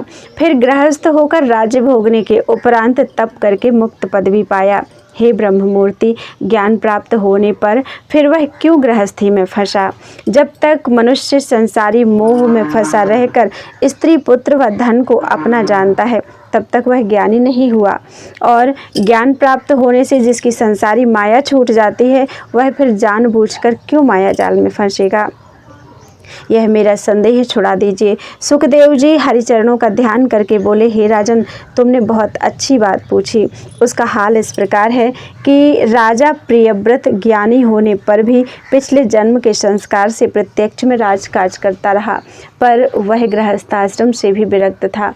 राजधन व पुत्रादि के मोह में नहीं फंसा था। कुछ दिनों के उपरांत राजगद्दी छोड़कर परमेश्वर के तप व ध्यान में लीन हुआ। जब पहले नारद मुनि के उपदेश से प्रियव्रत ज्ञानी होकर मंदराचल पहाड़ पर तप करने चला गया था। तब राजा स्वयंभू मनु ने वहां जाकर प्रियव्रत से कहा, हे बेटा, तू राज्य कर और विवाह करके संतान उत्पन्न कर। उसने उत्तर दिया, हे पिता, ब्याह करने और संतान उत्पन्न होने से मनुष्य धन और परिवार के मोह में फंसकर नरक में पड़ता है। इसलिए मैं राजगद्दी और संसारी सुख नहीं चाहता। मुझे परमेश्वर का स्मरण व ध्यान अच्छा मालूम होता है। जब प्रियव्रत ने स्वयंभू मनु का कहना नहीं माना तब वह उदास हो गए। उसी समय ब्रह्मा जी सनकादिक ऋषीश्वरों और देवताओं को साथ लिए हंस पर चढ़कर वहां आए। जब स्वयंभू मनु व प्रियव्रत ने उन्हें दंडवत करके आदरपूर्वक बैठाया तब ब्रह्मा जी ने कहा, हे प्रियव्रत, तू ब्याह करना और राजगद्दी पर बैठना क्यों नहीं अंगीकार करता? नारायण जी की आज्ञा है कि क्षत्रिय लोग राज्य करें, सो तुझे उनकी आज्ञा मानकर संसारी जीवों को बढ़ाना चाहिए। जिस तरह हम नारायण जी की आज्ञा अनुसार संसार की रचना करते हैं, उसी तरह तू भी उनकी आज्ञा मानकर राजगद्दी पर बैठ और ब्याह करके क्षत्रियों को उत्पन्न कर। कोई जीव उनकी आज्ञा से बाहर नहीं रहता। जो कुछ जिसके भाग्य में लिखा है वही होगा। श्याम सुंदर ने जिसे जो काम सौंपा है उसके सिवा वह दूसरा काम नहीं कर सकता। जिस तरह बैल की नाक में रस्सी नाथ कर जिधर चाहे उधर ले जावे, उसका कुछ बस नहीं चलता, उसी तरह परमेश्वर को जड़ व चैतन्य सब जीवों की गति समझना चाहिए। किसी को ऐसी सामर्थ्य नहीं है जो परमेश्वर की आज्ञा में तिल भर घटा बढ़ा सके। इसलिए वेद की आज्ञा अनुसार सब काम करना उचित है। हे प्रियव्रत, गृहस्थाश्रम कुछ बुरा नहीं होता। जो मनुष्य काम, क्रोध, अहंकार, लालच, मन और इंद्रियों को अपने अधीन रखे उनके बस में ना हो, उसको वन व गृहस्थी दोनों जगह का रहना बराबर है। जिसने उनको अपने वश में नहीं किया, उसको गृहस्थी छोड़कर वन में जा बैठने से क्या लाभ होगा? क्योंकि वह तो बलवान शत्रु अपने साथ रखता है। जब तक मनुष्य काम, क्रोध आदि को अपने वश में नहीं करता, तब तक परमेश्वर उसको नहीं मिलते। मनुष्य पर देव ऋण, पितृ ऋण और ऋषि ऋण, 3 ऋण रहते हैं। जब तक इन तीनों से उऋण नहीं होता तब तक उसे विरक्त नहीं होना चाहिए। जब मनुष्य संसारी सुख भोग कर उसका स्वाद देख लेता है तब फिर उस सुख की चाहना नहीं रखता। सो तुम पहले राज्य करके फिर वैराग्य धारण करो। जब इस तरह समझाने से प्रियव्रत ने विवाह करना और राजगद्दी पर बैठना अंगीकार किया तब ब्रह्मा जी और स्वयंभू मनु ने बड़े हर्ष से प्रियव्रत को महेशमतीपुरी में लाकर राजगद्दी दी। सुखदेव जी ने कहा, हे परीक्षित, इस तरह राजा प्रियव्रत राज्य सिंहासन पर बैठकर हरिचरणों में ध्यान लगाकर राज्य करने लगा। जब उसने अपना विवाह विश्वकर्मा की बेटी बरहेशमती से किया तब उस स्त्री से अग्निंद्र आदि 10 बेटे और यशवती नाम की कन्या उत्पन्न हुई। उसमें 3 पुत्र बालयती हो गए। वेद पढ़कर परमहंसों का सत्संग करने लगे। शांतनी नामक दूसरी स्त्री से, जिसे देवताओं ने लाकर राजा प्रियव्रत को दिया था, 3 बेटे उत्तम, तामस और रैवत उत्पन्न हुए। 14 मनवंतरों में उनकी गिनती हुई। प्रियव्रत ने हजारों वर्ष तक धर्म के साथ प्रजा का पालन करके राज्य किया और प्रजा को पुत्र के समान सुख दिया। हर इच्छा से उनकी इंद्रियों का पराक्रम कम नहीं हुआ। कुछ दिनों के उपरांत राजा ने विचार किया कि सूर्य का रथ 8 पहर चलते रहने से दिन और रात्रि होती है। सुमेरु पर्वत की ओट में रथ जाने से रात्रि होती है। सो रात्रि को संध्या, पूजा, तर्पण, तप और दान आदि शुभ कर्मों में विघ्न होता है। अंधियारे में कुकर्म होता है। इसलिए हमारे राज्य में 8 पहर दिन के समान प्रकाश बना रहता, रात्रि ना होती तो अच्छा था। यह विचार कर राजा प्रियव्रत ने 1 पहिए का ऐसा रथ सूर्य के समान तैयार कराया, जिस रथ के प्रकाश से 8 पहर उनके राज्य में उजियाला रहे, रात्रि कभी न हो। प्रियव्रत बड़ा प्रतापी था। वह 8 पहर नारायण जी के चरणों में चित्त लगाए रहता था। जब उस रथ पर बैठकर उसने 7 बार पृथ्वी की परिक्रमा करके एकछत्र राज्य किया तब उस रथ के घूमने से पृथ्वी पर 7 समुद्र और 7 द्वीप हो गए। पहला जम्बू द्वीप जो लाख योजन के घेरे में है और भरतखंड आदि इसी द्वीप में है। इनके चारों ओर खारे पानी का समुद्र है। दूसरा पाकर द्वीप जो 2 लाख योजन के घेरे में है, उसके चारों ओर ऊख के रस का समुद्र है। तीसरा सालमली द्वीप जो 4 लाख योजन के घेरे में है, उसके चारों ओर मदिरा का समुद्र भरा है। चौथा कुश द्वीप जो 8 लाख योजन के घेरे में है, उसके चौगिर्द घी का समुद्र भरा है। 5वां क्रौंच द्वीप जो 16 लाख योजन के घेरे में है, उसके चारों तरफ दूध का समुद्र भरा है। 6वां शाक द्वीप जो 32 लाख योजन के घेरे में है, उसके चारों दिशा में मट्ठा का समुद्र भरा है। 7वां पुष्कर द्वीप जो 64 लाख योजन के घेरे में है, उसके चौगिर्द मीठे पानी का समुद्र भरा हुआ है। राजा प्रियव्रत ने एक एक द्वीप का राज्य अपने बेटों को बांट दिया और यशवती नाम की अपनी कन्या का ब्याह शुक्राचार्य से कर दिया, जिसके पेट में देवयानी कन्या उत्पन्न हुई। जब उसके राज्य में रात्रि होना बंद हो गया, तब स्वयंभु मनु और ब्रह्मा ने प्रियव्रत को समझाया कि जो बात परमेश्वर की इच्छा से होती है उसको मैटना नहीं चाहिए। तब उन्होंने रथ का फिराना बंद किया। इतनी कथा कहकर सुखदेव जी बोले, हे परीक्षित, इन 7 द्वीपों का राजा प्रियव्रत था। सो उसने इतने बड़े राज्य को झूठा समझकर एक दिन अपनी स्त्री बृहस्पति से कहा कि एक इतिहास हम कहते हैं, सुनो। एक अज्ञानी दरिद्री बालक अपने घर से निकलकर किसी ऋषीश्वर के स्थान पर गया। उस ऋषीश्वर ने दया करके उस बालक को ऐसी विद्या पढ़ाई कि उसे दिव्य दृष्टि हो गई। वह पृथ्वी का गड़ा हुआ धन और 100 कोष की चीज़ देखने लगा। कुछ दिनों के उपरांत उस बालक के माता पिता ढूंढते हुए वहां पहुंचे। जब वे उसे पकड़कर घर ले जाने लगे, तब उसने समझा कि घर जाने से मेरा यह गुण भूल जाएगा, इसलिए वह अपने घर नहीं जाता था। पर माता पिता ने हठ से घर पर लाकर उसका विवाह कर दिया। वह लड़का उस विद्या को भूल गया। गरीब तो था ही, बोझा ढोकर अपना पेट पालने लगा। इतनी कथा सुनकर बृहस्पति बोली कि वह ऐसे गुण को छोड़कर गृहस्थी के जाल में क्यों फंसा। प्रियव्रत ने कहा कि वही हाल तो हमारा भी है। नारद मुनि का बताया हुआ ज्ञान छोड़कर हम संसारी जाल में फंसे हैं। यह वचन सुनते ही बृहस्पति बोली कि महाराज, अब विरक्त होना चाहिए। प्रियव्रत ने स्त्री की यह बात सुनकर राज्य बेटों को दे दिया और स्त्री समेत वन में जाकर हरि भजन करके मुक्त हुआ। जो लोग परमेश्वर की शरण में जाते हैं उन्हीं को सुख होता है। बोलो वृंदावन बिहारी लाल की जय। दूसरा अध्याय, प्रियव्रत के बेटे अग्निंद्र का राजा होना और पूर्वचित्ती अप्सरा से विवाह करना। श्री सुखदेव जी ने कहा, हे परीक्षित, जब प्रियव्रत वन में तप करने के लिए चले गए, तब उनके बड़े बेटे अग्निंद्र ने राजगद्दी पर बैठकर विचारा कि पहले परमेश्वर का तप व स्मरण करके पीछे से ब्याह करें, जिसमें संतान धर्मात्मा उत्पन्न हो। वेद व शास्त्र में भी ऐसा ही लिखा है कि 24 वर्ष की अवस्था तक स्त्री का प्रसंग नहीं करना चाहिए। यह विचार कर वह घर से निकल खड़ा हुआ और मंदराचल पहाड़ पर जाकर एक रमणीक स्थान में बैठकर परमेश्वर का तप करने लगा। जब बहुत दिन उसको तप करते बीते, तब इंद्र ने अपना इंद्रासन छीन लेने के डर से महासुंदरी पूर्वचित्ती नाम की अप्सरा को उनका तप भंग करने के लिए भेजा। वह अप्सरा वहां जाकर नृत्य करने लगी। उसके गाने, नाचने व बाजे का शब्द सुनकर ही अग्निंद्र का ध्यान टूट गया और वह उसके रूप पर मोहित होकर बौरहे के समान उससे पूछने लगा, हे मुनि, तुम किस वन में तप करते हो? वहाँ पर कैसे फल व पुष्प होते हैं? तुम्हारे सिर के बाल बहुत सुंदर हैं और छातियों में 2 अनार के समान ऊंचे ऊंचे क्या दिखाई देते हैं?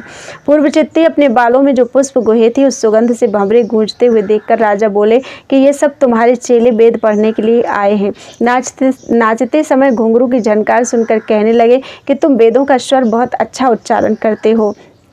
शरीर में अगर व चंदनादिक सुगंध लगे देखकर बोले कि तुम्हारे तपोवन में नदी की मिट्टी इस तरह की होती है जिसे तुम अंगों में लगाए हो और जिसकी सुगंध से मेरा स्थान भर गया।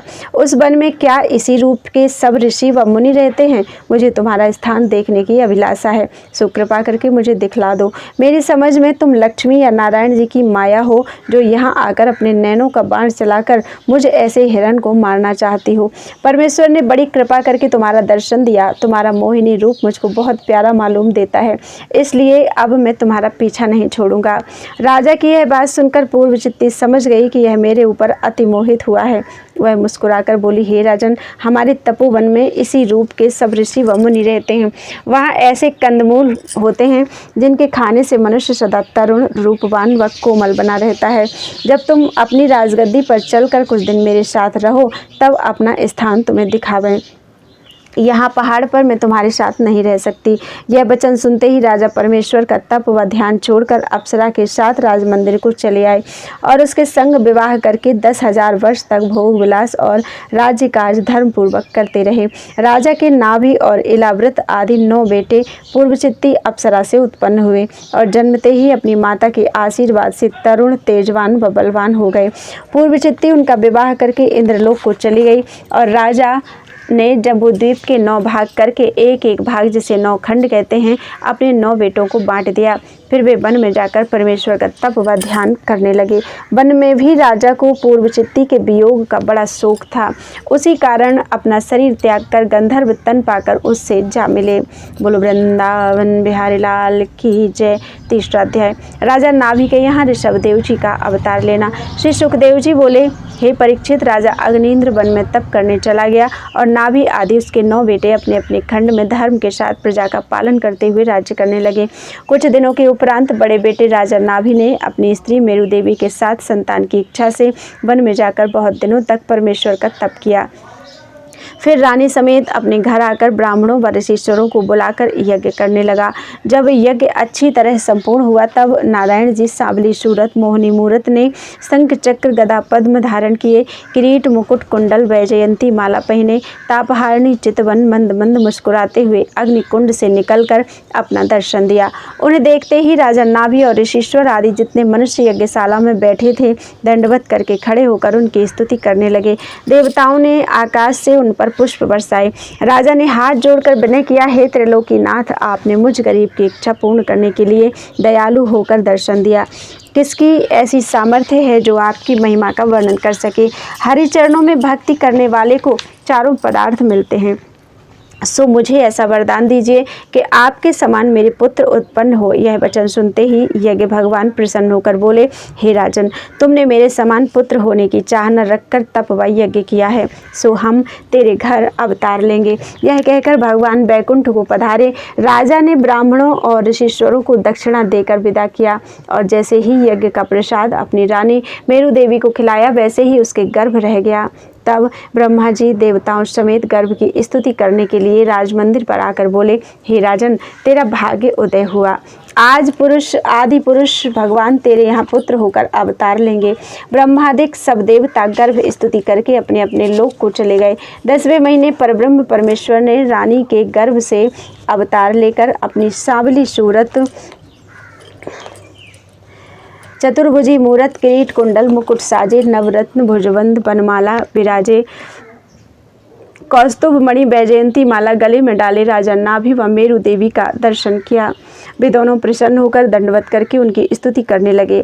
देवताओं ने अपने अपने विमान पर बैठकर आकाश से उन पर पुष्प बरसाए। अप्सराएं नाचने लगी और गंधर्वों ने गाना सुनाया। ब्रह्मा जी ने आकर उनका नाम ऋषभदेव जी रखा। जब ब्रह्मादिक देवता दंडवत व स्तुति करके अंतर्धान हो गए तब परब्रह्म परमेश्वर बालक रूप होकर रोने लगे। बोलो वृंदावन बिहारी लाल की जय। चौथा अध्याय। राजा नाभि का स्त्री के सहित वन में जाकर तप करना और ऋषभदेव जी का गद्दी पर बैठना। श्री सुखदेव जी बोले, हे राजन, आदि पुरुष भगवान ने राजा नाभि के यहाँ जन्म लिया और राजा ने उन्हें परमेश्वर का अवतार समझकर बड़े हर्ष से ब्राह्मणों व याचकों को इतना दान व दक्षिणा दिया कि उसके राज्य में कोई मनुष्य कंगाल न रह गया। राजा और रानी ऋषभदेव जी की बाल लीला का सुख देखकर अपना जन्म सफल जानकर प्रसन्नता से कपड़ों में नहीं समाते थे। जब ऋषभदेव जी सयाने होकर राजगद्दी पर बैठने योग्य हुए तब राजा ने अपने मंत्री और प्रजा को उनसे प्रसन्न देखकर विचारा कि अब इनको राजगद्दी पर बैठाकर मुझे परमेश्वर का भजन करना चाहिए। यह विचार कर राजा ने ज्योतिषियों से शुभ मुहूर्त पूछकर ऋषभदेव जी को राज सिंहासन पर बैठा दिया और आप स्त्री समेत बद्री केदार में जाकर परमेश्वर का तप व ध्यान करने लगे। कुछ दिनों के उपरांत योगाभ्यास के साथ अपना तन छोड़कर भवसागर पार उतर गए। ऋषभदेव जी ने धर्म के साथ प्रजा का पालन करके ऐसा राज्य किया कि उसके राज्य में बाघ और बकरी एक घाट पानी पीते थे। कोई प्रजा दुखी व कंगाल नहीं थी। देवता उनकी स्तुति देवलोक में किया करते थे। जब राजा इंद्र ने सब छोटे व बड़ों के मुँह से उनका यश व प्रताप सुना तब डाह से उनके राज्य भरतखंड में पानी नहीं बरसाया। जब ऋषभदेव जी को यह मालूम हुआ तब उन्होंने इंद्र के अज्ञान पर हंसकर अपने योग बल से ऐसा कर दिया कि उनके राज्य में जिस समय प्रजा लोग पानी चाहते थे उसी समय नारायण जी की कृपा से जल बरसता था। जब इंद्र ने ऋषभदेव जी की यह महिमा व प्रताप देखा तब उन्हें परमेश्वर का अवतार जानकर अपना अपराध क्षमा कराने के लिए जयंती नाम की अपनी कन्या उनको विवाह दी। ऋषभदेव जी के उस स्त्री से 100 पुत्र उत्पन्न हुए। उनमें 9 बालक विरक्त हो गए। वे वन में जाकर परमेश्वर का तप व ध्यान करने लगे। उन्हीं को 9 योगीश्वर कहते हैं। उन्होंने राजा जनक को ज्ञान का उपदेश किया था। वह कथा 11वें स्कंद में आवेगी। 9 बालक 9 खंड के राजा हुए। भरत नाम का उनका बड़ा बेटा अपने पिता की राजगद्दी पर बैठा और 81 बेटे ब्राह्मणों के समान वेद पढ़ने और तप करने लगे। एक समय ऋषभदेव जी ने सब प्रजा को यज्ञ में बैठाकर अपने पुत्रों को यह ज्ञान उपदेश किया कि हे बेटो, संसार में जितने जीव जड़ व चैतन्य देखते हो, एक दिन सबका नाश होगा। केवल अविनाशी पुरुष नारायण जी स्थिर रहेंगे। उन्हीं की शक्ति शरीर में रहने से सब जीव चलते फिरते हैं। तुम लोग उसी परमेश्वर का ध्यान हृदय में रखकर संसारी जीवों से मोह तोड़कर ज्ञानी व महात्मा लोगों का सत्संग करो, जिसमें तुम्हारी मुक्ति हो। कुसंग करने से मनुष्य तुरंत नष्ट हो जाता है। जब तक संसारी सुख को स्वप्न के समान झूठा नहीं समझता, तब तक उसे सुख मिलना कठिन है। जगत में द्रव्य और स्त्री, दो रस्सी माया रूपी ऐसी फैली हैं जिसमें सारा जगत बंधकर नष्ट होता है। जो मनुष्य इन दोनों से अलग रहे वह इस माया जाल से छूट सकता है, पर इन दोनों से बचना और संसारी मोह छोड़कर परमेश्वर में चित्त लगाना सहज नहीं होता। इसका एक उपाय हम तुमसे कहते हैं, सुनो।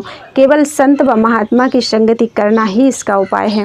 बिना सत्संग ज्ञान मिलना, संसार को झूठा जानना और परमेश्वर के चरणों में प्रीति होना कठिन है। साधु व महात्माओं की संगति करने से धीरे धीरे मनुष्य का मन विरक्त होकर परमेश्वर की तरफ लग जाता है।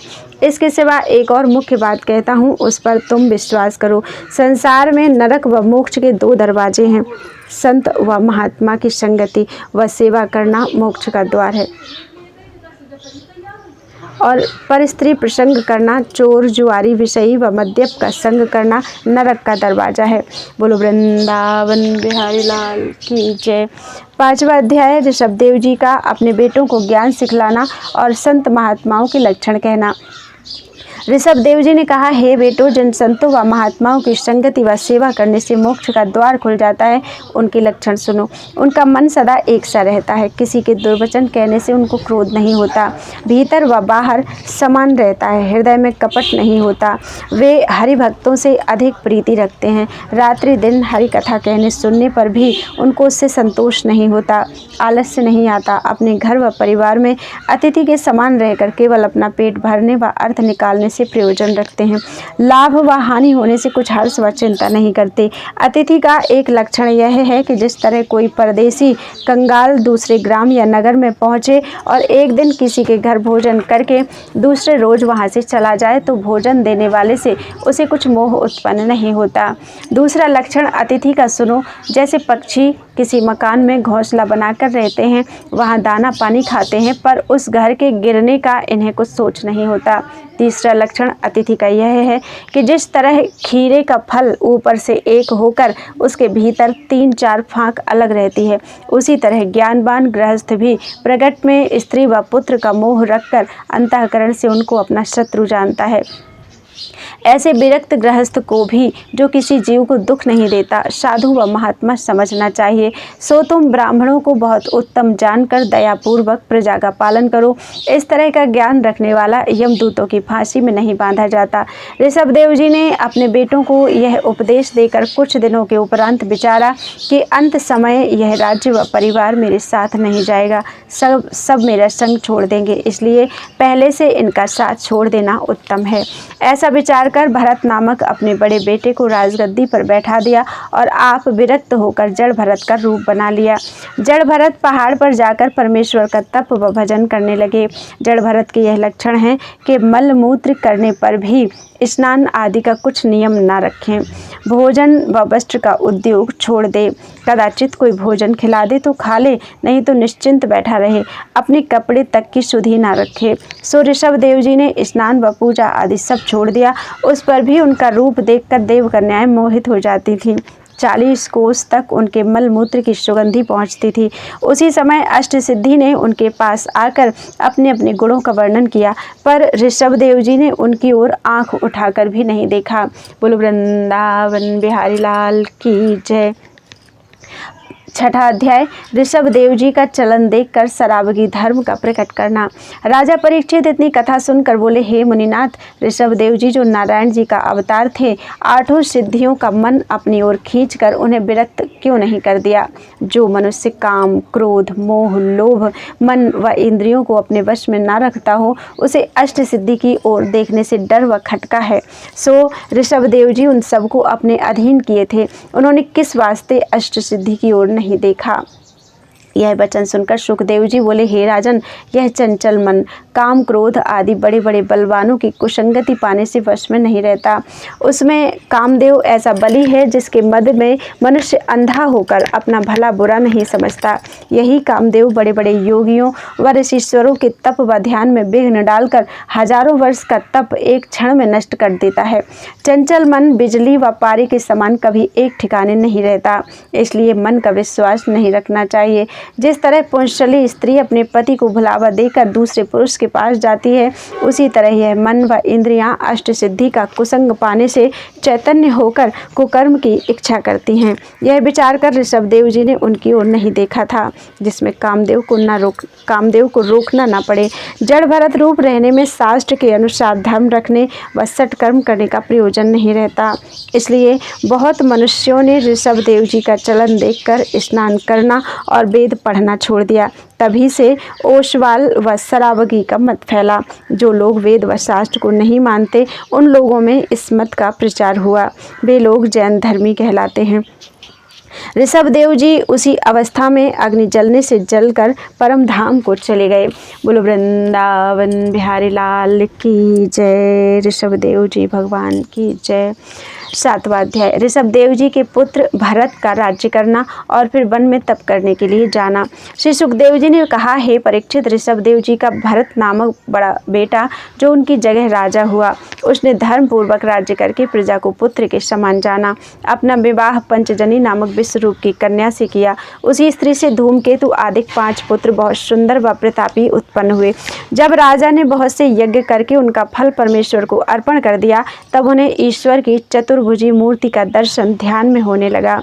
इसी तरह 10,000 वर्ष राज्य व सुख भोग कर संसारी व्यवहार को झूठा समझ विरक्त होकर राजगद्दी बेटों को सौंप दी और आप वन में पुलहाश्रम नदी के किनारे, जहाँ पर नारायण जी शालिग्राम रूप से रहते हैं, बैठकर भगवत भजन करने लगे। वह पत्तों की कुटी में कंदमूल खाकर जैसा आनंद करते थे, वैसा सुख उन्हें राजगद्दी पर नहीं मिलता था। वेद की आज्ञा अनुसार ब्राह्मण व क्षत्रिय को नित्य शालिग्राम की पूजा करनी उचित है।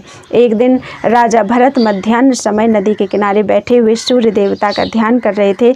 उसी समय एक गर्भवती हिरनी अपनी गोल से फूटकर जैसे वहाँ पानी पीने लगी, वैसे ही एक बाघ बोला। उसकी बोली सुनते ही हिरनी भागी तो नदी का सेतु नागते समय उसके पेट से बच्चा गिर पड़ा। वह बच्चा तो जीता बच गया, पर हिरनी उसी जगह मर गई।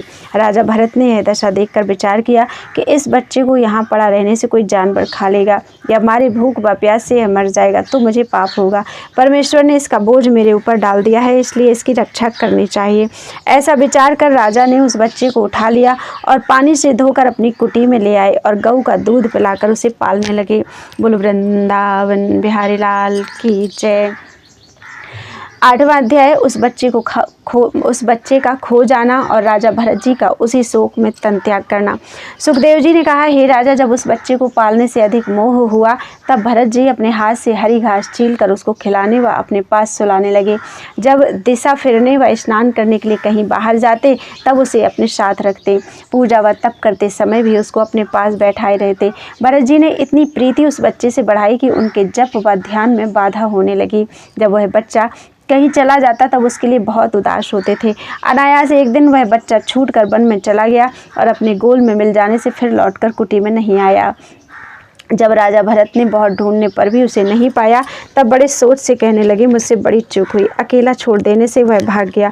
मैं ऐसा जानता कि वह चला जाएगा तो उसे अकेला नहीं छोड़ता। परमेश्वर मुझ पर दया करके मेरा भाग्य उदय करें, वह बच्चा मेरे पास चला आवे। वह डांटने से मुनीश्वरों के बालकों के समान डरता था। हे पृथ्वी, तू उसे अकेला देखकर उठा ले गई है, सो मेरे बच्चे को बतला दे। जब इसी तरह शोक व विलाप करते करते रात्रि हो गई, तब राजा ने कहा, चंद्रमा, तुम उस बच्चे को अवश्य देखते होगे। जहाँ मेरा बच्चा हो, तुम कृपा करके बतला दो, जिसमें वह मिल जावे, नहीं तो मेरे प्राण निकलना चाहते हैं। जैसा शोक अपने पुत्र के मरने का भी कोई नहीं करता, वैसी चिंता भरत जी ने बच्चे के लिए की। उस दिन स्नान, पूजा और भोजन कुछ नहीं किया और उसी शोक में मर गए। मरते समय उनका ध्यान उस हिरन के बच्चे में लगा था, इसलिए वह तन छोड़कर हिरन का जन्म पाया। बोलो वृंदावन बिहारी लाल की जय। भरत जी का हिरण का तन त्याग कर एक ब्राह्मण के यहाँ जन्म लेना।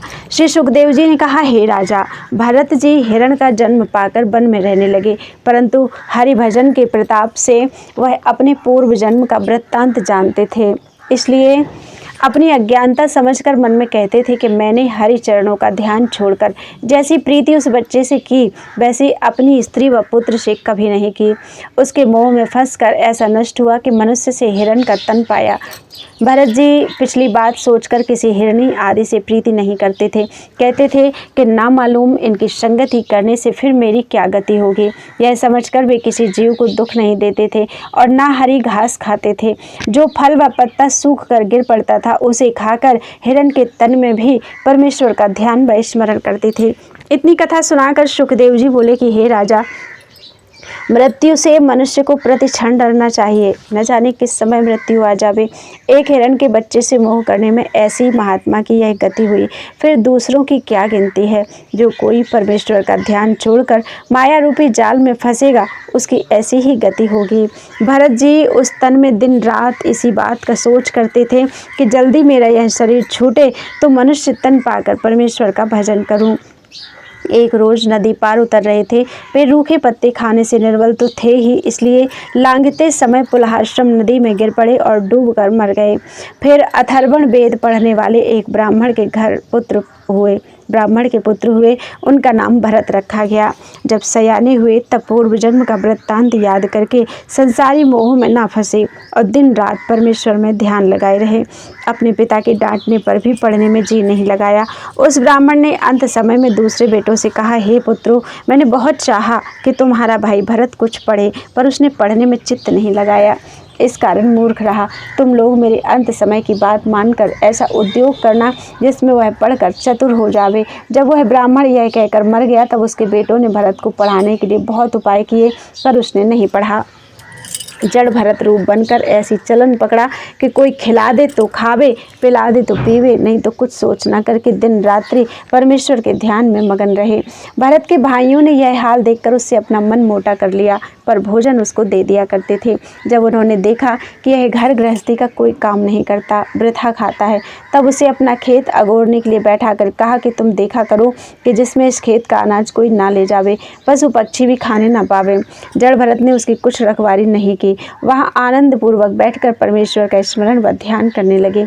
एक भीलों का राजा जो उस देश में रहता था, उसने मान्यता मानी थी कि हे भद्रकाली, मेरा बेटा हो तो मैं मनुष्य का बलिदान तुम्हें चढ़ाऊं। जब भद्रकाली की कृपा से उसके पुत्र उत्पन्न हुआ तब उसने एक बालक को बलिदान करने के लिए मोल लेकर उसका पालन किया, किंतु वह बालक अपने बलिदान दिए जाने का हाल सुनकर भाग गया। तब राजा अपने नौकरों से बोला कि कुछ रुपया देकर एक मनुष्य बलिदान देने के लिए ढूंढ लाओ। वे लोग खोजते हुए रात्रि के समय उस खेत पर पहुंचे। उन्होंने वहां जड़ भरत को हृष्ट पुष्ट देखकर बलिदान देने के लिए पकड़ लिया और गले में रस्सी बांधकर राजा के मंदिर में ले गया। वह राजा जड़ भरत को देखकर बड़े हर्ष से बोला कि तुम ऐसा अच्छा मनुष्य बलिदान देने के लिए लाए हो कि जो अपने मरने का कुछ डर नहीं रखता, आनंद मूर्ति दिखलाई देता है। भद्रकाली इसका बलिदान लेकर बहुत प्रसन्न होंगी। राजा के पुत्र पुरोहित व ब्राह्मण महामूर्ख थे। वेद व शास्त्र का हाल नहीं जानते थे कि मनुष्य का बलिदान देना चाहिए या नहीं। इस बात का विचार ना करके जड़ भरत का छौर कराकर व उबटन लगाकर स्नान कराया और बलिदान देने के लिए उसको नया कपड़ा व गहना पहनाया, इत्र व चंदन शरीर में मलकर बहुत अच्छा भोजन कराया। उस समय जड़ भरत ने प्रसन्न होकर मन में कहा कि जब से मेरे माता व पिता मरे हैं तब से मुझे किसी ने ऐसा पदार्थ नहीं खिलाया था। आज बहुत अच्छे व्यंजन ये लोग प्रीति से खिलाते हैं। जब भोजन कराने के उपरांत जड़ भरत के गले में उत्तम फूलों का हार पहनाकर भद्रकाली के सामने खड़ा किया, तब ब्राह्मणों ने राजा के हाथ में नंगी तलवार देकर कहा, मारो। जैसे राजा ने खड़ग मारने को हाथ उठाया, वैसे ही जड़ भरत ने यह विचार कर अपना सिर उनके आगे झुका लिया कि पूरी व मिठाई खाते समय मैंने अपना मुंह फैलाया था। अब तलवार खाने के समय गर्दन सामने से हटाना उचित नहीं है। भद्रकाली ने उसको सिर झुकाते देखकर विचारा कि ये सब ब्राह्मण ऐसा ज्ञान नहीं रखते कि राजा को बलिदान देने से मना करें और इस हरिभक्त ब्राह्मण को दुख ना दें। यदि मैं इसकी रक्षा नहीं करती तो मुझे पाप होगा, क्योंकि कोई मनुष्य अपने सामने किसी को बिना अपराध दुख देवे तो उसकी रक्षा करनी चाहिए। नहीं तो देखने वाले को पाप लगता है। ऐसा विचार कर भद्रकाली ने बड़ा क्रोध किया और खड्ग व खप्पर हाथ में लिए हुए चिल्लाकर ऐसा डपटा कि वह शब्द सुनते ही राजा अपने पुरोहित समेत बहरा होकर मूर्छित हो गया और तलवार गिर पड़ी। भद्रकाली ने उसी खड्ग से राजा और पुरोहित का सिर काट लिया। दोनों का सिर गेंद के समान उछालकर इस इच्छा से नाचने लगे कि जिसमें जड़ भरत प्रसन्न होकर मुझे कृपा व दृष्टि दया दृष्टि से देखें तो मेरा भला हो, इनके दुखी होने से मेरा कल्याण ना होगा। जब भद्रकाली के नृत्य करने पर भी वे उसी तरह माथा झुकाए खड़े रहे, तब भद्रकाली ने स्तुति करके उनसे कहा, हे ब्रह्मदेव, आप कृपा करके मेरा अपराध क्षमा करें, क्योंकि जब किसी का भक्त वह सेवक दूसरे का अपराध करता है तो उसके मालिक का नाम धरा जाता है। सो आप ऐसा विचार ना करें कि यह राजा भद्रकाली का भक्त था। यह तो मेरा बड़ा शत्रु है, जिसने आप जैसे महात्मा को दुख देना चाहा और राज्य व धन के मद में अंधा होकर तुम्हें नहीं पहचाना। जड़ भरत ने यह वचन सुनते ही मुस्कुराकर कहा कि आत्मा का कभी नाश नहीं होता, इसलिए अपना सिर कटने से मैं नहीं डरता, पर तेरा भक्त इस पाप के बदले नरक भोग करेगा, इस बात का सोच मुझे है। जड़ भरत ऐसा कहकर वहाँ से चले आए। इतनी कथा सुनाकर सुखदेव जी बोले, हे राजन, तुम निश्चय करके जानो कि जो मनुष्य अपना मन परमेश्वर में लगाए रहता है उसे कोई दुख दे नहीं सकता। बोलो वृंदावन बिहारी लाल की जय। 10वां अध्याय। राजा रहुगढ़ का जड़ को भरत को पकड़कर अपने सुखपाल में लगाना। सुखदेव जी ने कहा, हे राजा जड़ भरत का दूसरा हाल सुनो। एक दिन राजा रहुगढ़ सिंधु सुवीर नाम अपने नगर से शिविका पर चढ़कर कपिल देव मुनि के पास ज्ञान सीखने जाता था।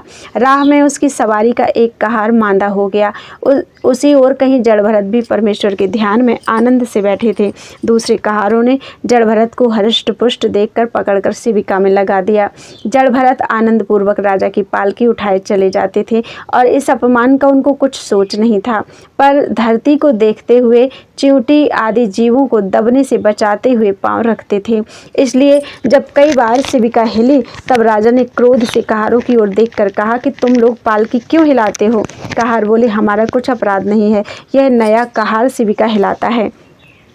यह बात सुनते ही राजा ने जड़ भरत से कहा, हे कहार, तू हृष्ट पुष्ट दिखलाई देता है, अभी इतना रास्ता नहीं चला जो थक गया हो। क्या तुझे अपने प्राणों का डर नहीं है जो हमारी पालकी अच्छी तरह नहीं ले चलता? जड़ भरत यह वचन सुनकर चुप हो रहा। राजा को कुछ उत्तर न देकर मन में कहने लगा कि इस शरीर को कर्मानुसार दुख व सुख मिलता है, परमात्मा इन दोनों से बिलग रहकर सदा एक रीति से रहते हैं। जब जड़ भरत चुप हो रहे तब राजा क्रोध करके बोला कि हे कहार, तू हमारी बात का उत्तर क्यों नहीं देता? यह वचन सुनकर जड़ भरत ने विचार किया कि यह अपने को बड़ा ज्ञानी समझता है, इसलिए इसका अभिमान तोड़ना चाहिए। ऐसा विचार कर जड़ भरत हंसकर बोले, हे राजा, तुमने कहा कि तू बहुत राह नहीं चला और थक गया। जो मनुष्य वृथा फिरता है वह दुख पाने से अवश्य मांदा होगा।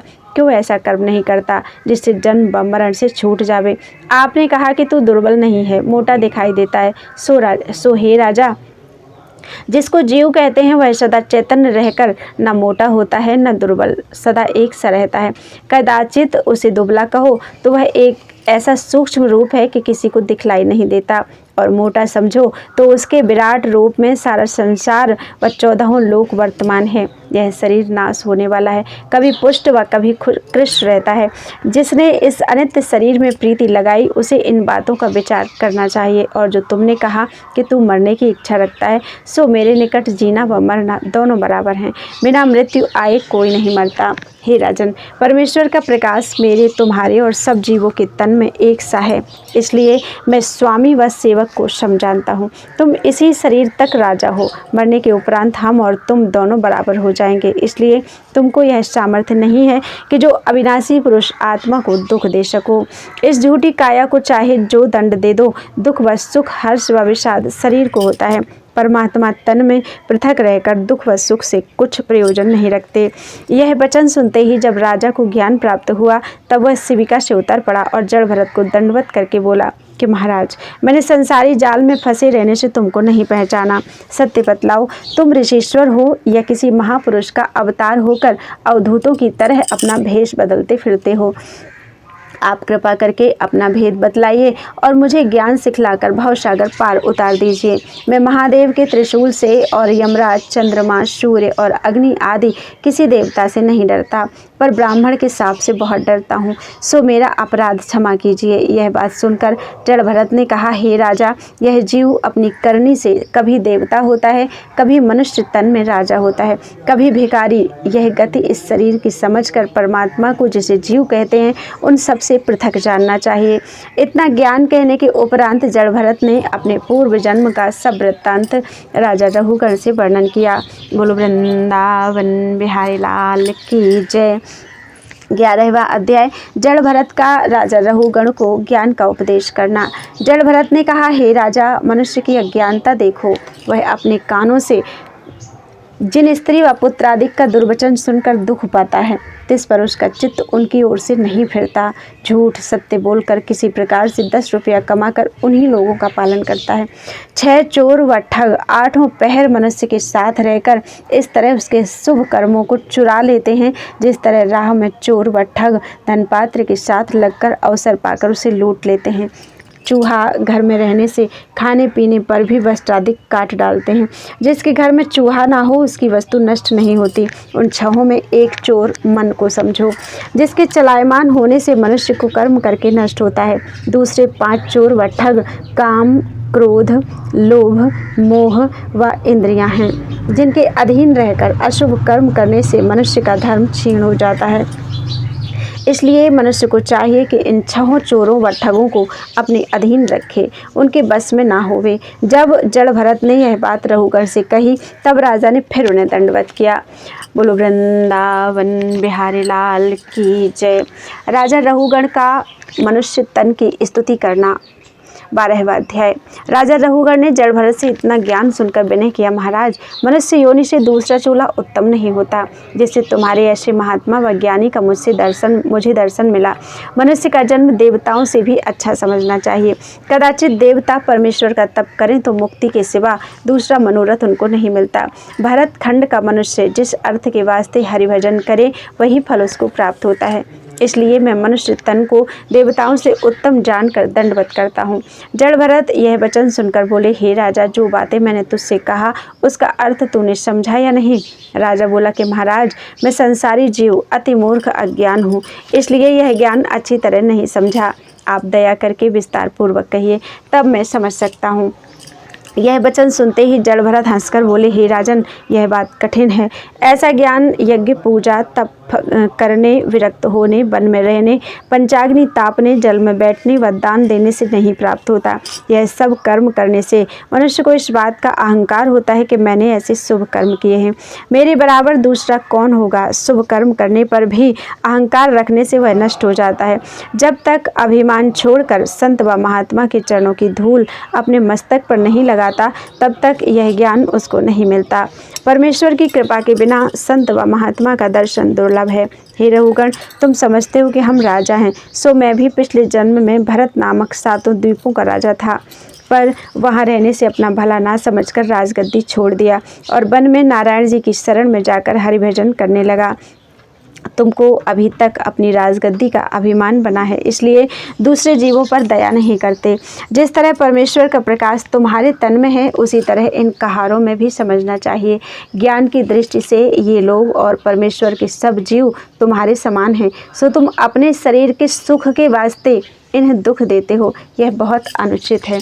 यह ज्ञान सुनते ही राजा रघुगण मारे डर के कांपने लगा और जड़भरत से हाथ जोड़कर बोला, महाराज, मैं ब्राह्मण के शाप से डरता हूँ। ऐसा ना हो कि आप क्रोध करके मुझे कुछ शाप दें। बोलो वृंदावन बिहारी लाल की जय। 13वां अध्याय जड़भरत का राजा रघुगण से एक धनी बनिए का इतिहास कहना। रघुगण की बात सुनकर जड़भरत ने कहा, हे राजा, मैं तुझे शाप नहीं दूंगा, डरो मत। ज्ञानी व महात्मा लोग संसारी सुख स्वप्न पर झूठा समझकर इस शरीर से प्रीति नहीं रखते। परमात्मा काया से इस तरह अलग है जिस तरह वृक्ष पर पक्षी बैठा हो और इस पेड़ के काटने से उसे कुछ दुख नहीं होता।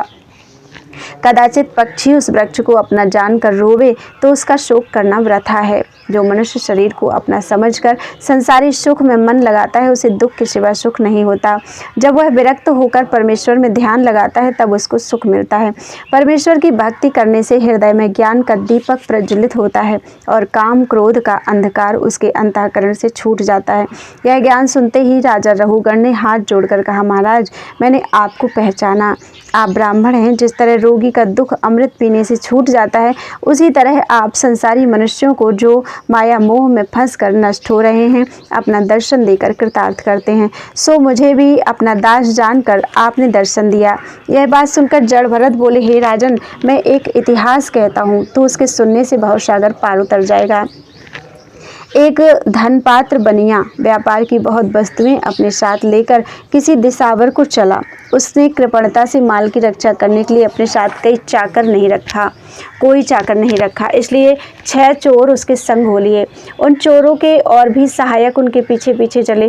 थोड़ी दूर नगर से बाहर जाकर वह बनिया राह भूलकर ऐसे वन में पहुंचा जहां कोसों तक बस्ती नहीं थी। जब वन में बाघ, भालू, कटीले वृक्ष और नदी नाले अधिक होने से उसका राह चलना कठिन हो गया, तब वह मारे डर के उस वन से पार होने के लिए संध्या तक बराबर चलता गया, पर बस्ती कहीं न मिली। उसी वन में रात हो गई। जब बनिया रात को एक नाले में अपने माल समेत पहुंचा, तब वही 6 चोर और उनके सहायक उसका सब माल लूटने लगे।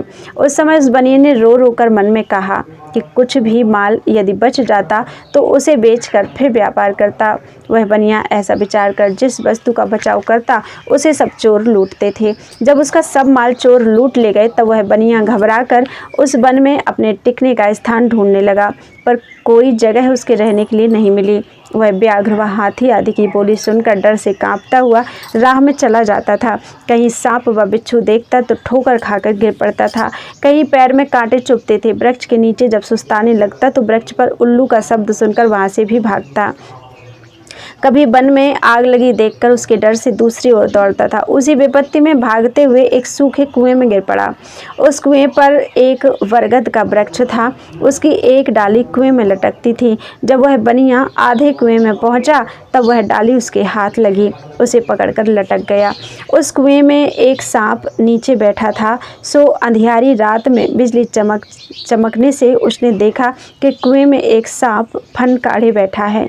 जिस डाली को पकड़े था उस डाली को ऊपर से 2 चूहे श्याम व श्वेत वर्ण काटते थे।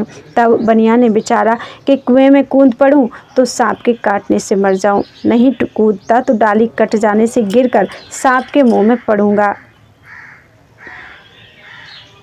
इसी सोच विचार में बनिया पड़ा रहा। उसी बरगद के वृक्ष में शहद का एक छत्ता लगा था। डाली हिलने से एक एक बूंद टपककर उस बनिया के मुख में गिरता था।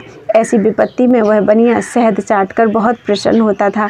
इसी तरह बनिया की आयु उस कुएं में लटके हुए बीत गई। उसे निकालने वाला कोई वहां न पहुंचा। जब एक दिन उन दोनों चूहों ने ऊपर से डाली काट दी तब वह कुएं में गिर पड़ा और सांप के काटने से मर गया। इतनी कथा सुनकर राजा ने जड़ भरत से कहा, महाराज, मुझे बड़ा आश्चर्य मालूम होता है कि वह बनिया एक बूंद शहद खाकर प्रसन्न रहा और डाली पकड़कर ऊपर क्यों नहीं चढ़ाया। यह वचन सुनकर जड़ भरत बोले, हे राजन, ऐसी ही तुम्हारी और सब संसारी मनुष्यों की दशा है। सब मनुष्य अनेक तरह के उद्यम करके कुटुंब का पालन करते हैं, पर घर वालों को किसी तरह का संतोष ना होकर प्रतिदिन अधिक लोभ बढ़ता जाता है। अपने उद्यम से उनको किसी शायद छुट्टी नहीं मिलती कि 2 घड़ी अपने उत्पन्न व पालन करने वाले परमेश्वर का स्मरण व ध्यान करें। जब कोई उनसे हरि भजन करने की चर्चा करता है तब कहते हैं कि हमको अपने उद्यम व गृह कार्य से छुट्टी नहीं रहती, किस समय परमेश्वर का ध्यान व भजन करें। सो हे राजन, इस जीव को बनिया समझो और काम, क्रोध, लोभ, मोह, मद व मत्सरता, यही 6 चोर 8 पहर मनुष्य के साथ लगे रहते हैं। परिवार वालों को इन 6 का सहायक समझो। जीव को इसलिए बनिया कहना चाहिए कि उसने धर्म व ज्ञान बढ़ाने के लिए भरतखंड में मनुष्य का तन पाया था। पूर्व जन्म में साधु व महात्मा का सत्संग व हरि भजन करके संसारी माया जाल में फंस गया था। इसी कारण जो कुछ उसके पूर्व जन्म का धर्म था उसे भी परिवार वालों ने चुरा लिया। बनिया ने अपने माल की रक्षा करने के लिए नौकर नहीं रखा, इसलिए चोरों ने उनको लूट लिया। कदाचित वह भरतखंड में जन्म लेकर साधु व महात्मा का सत्संग करके ज्ञान सीखता तो माया जाल में फंसकर नष्ट क्यों होता। जैसे बनिया अपने टिकने के लिए स्थान ढूंढते समय व्याघ्रादिक के डर से भागता था, वैसे ही संसारी सुख चाहने वाले दुख भोगते हैं। मनुष्य कभी अपने कुटुंब की बीमारी व मृत्यु देखकर, कभी अपने शरीर के रोग से और कभी धन मिलने के वास्ते आठों पहर चिंता में फंसा रहता है। जिस तरह उल्लू व व्याघ्रादिक बनिए को डरवाते थे, उसी तरह जब परिवार वाले झगड़ा करके घुड़कते हैं तब मनुष्य बड़ा दुख पाता है। स्त्री की संगति को अंधकार समझना चाहिए, उस जगह ज्ञान और वेद पुराण का वचन सब भूल जाता है। जब मनुष्य बूढ़ा होकर कुछ कमाई नहीं कर सकता, तब परिवार वाले उसे दुर्वचन कहकर भोजन व वस्त्र का दुख देते हैं, उसका कुछ आदर नहीं करते। जिस तरह मनुष्य महादुख में भी मरने का कुछ डर न रखकर दिन रात कमाने की चिंता किया करता है, उसी तरह बनिया कुएं में सांप व चूहे को देखने पर भी मरने का भय नहीं रखता था। सो मनुष्य के वास्ते संसार व परिवार में रहना यही अंधियारा कुआं समझो। जैसे कर्म पिछले जन्म में किए हैं, उसे बरगद की जड़ समझना चाहिए, जिसे पकड़कर जीता है। दो चूहे काले व सफ़ेद जो जड़ काटते थे, वही दिन और रात हैं जिनके बीतने से आयु घट जाती है। बनिए ने जो सांप कुएं में देखा, उसे काल समझो। जिस तरह एक बूंद शहद चाटकर बनिया प्रसन्न होता था, उसी तरह अज्ञानी मनुष्य बुढ़ापे व सब तरह के दुख होने पर भी अपने कुटुंब में बैठकर मगन होते हैं, उसी को शहद की बूंद समझो।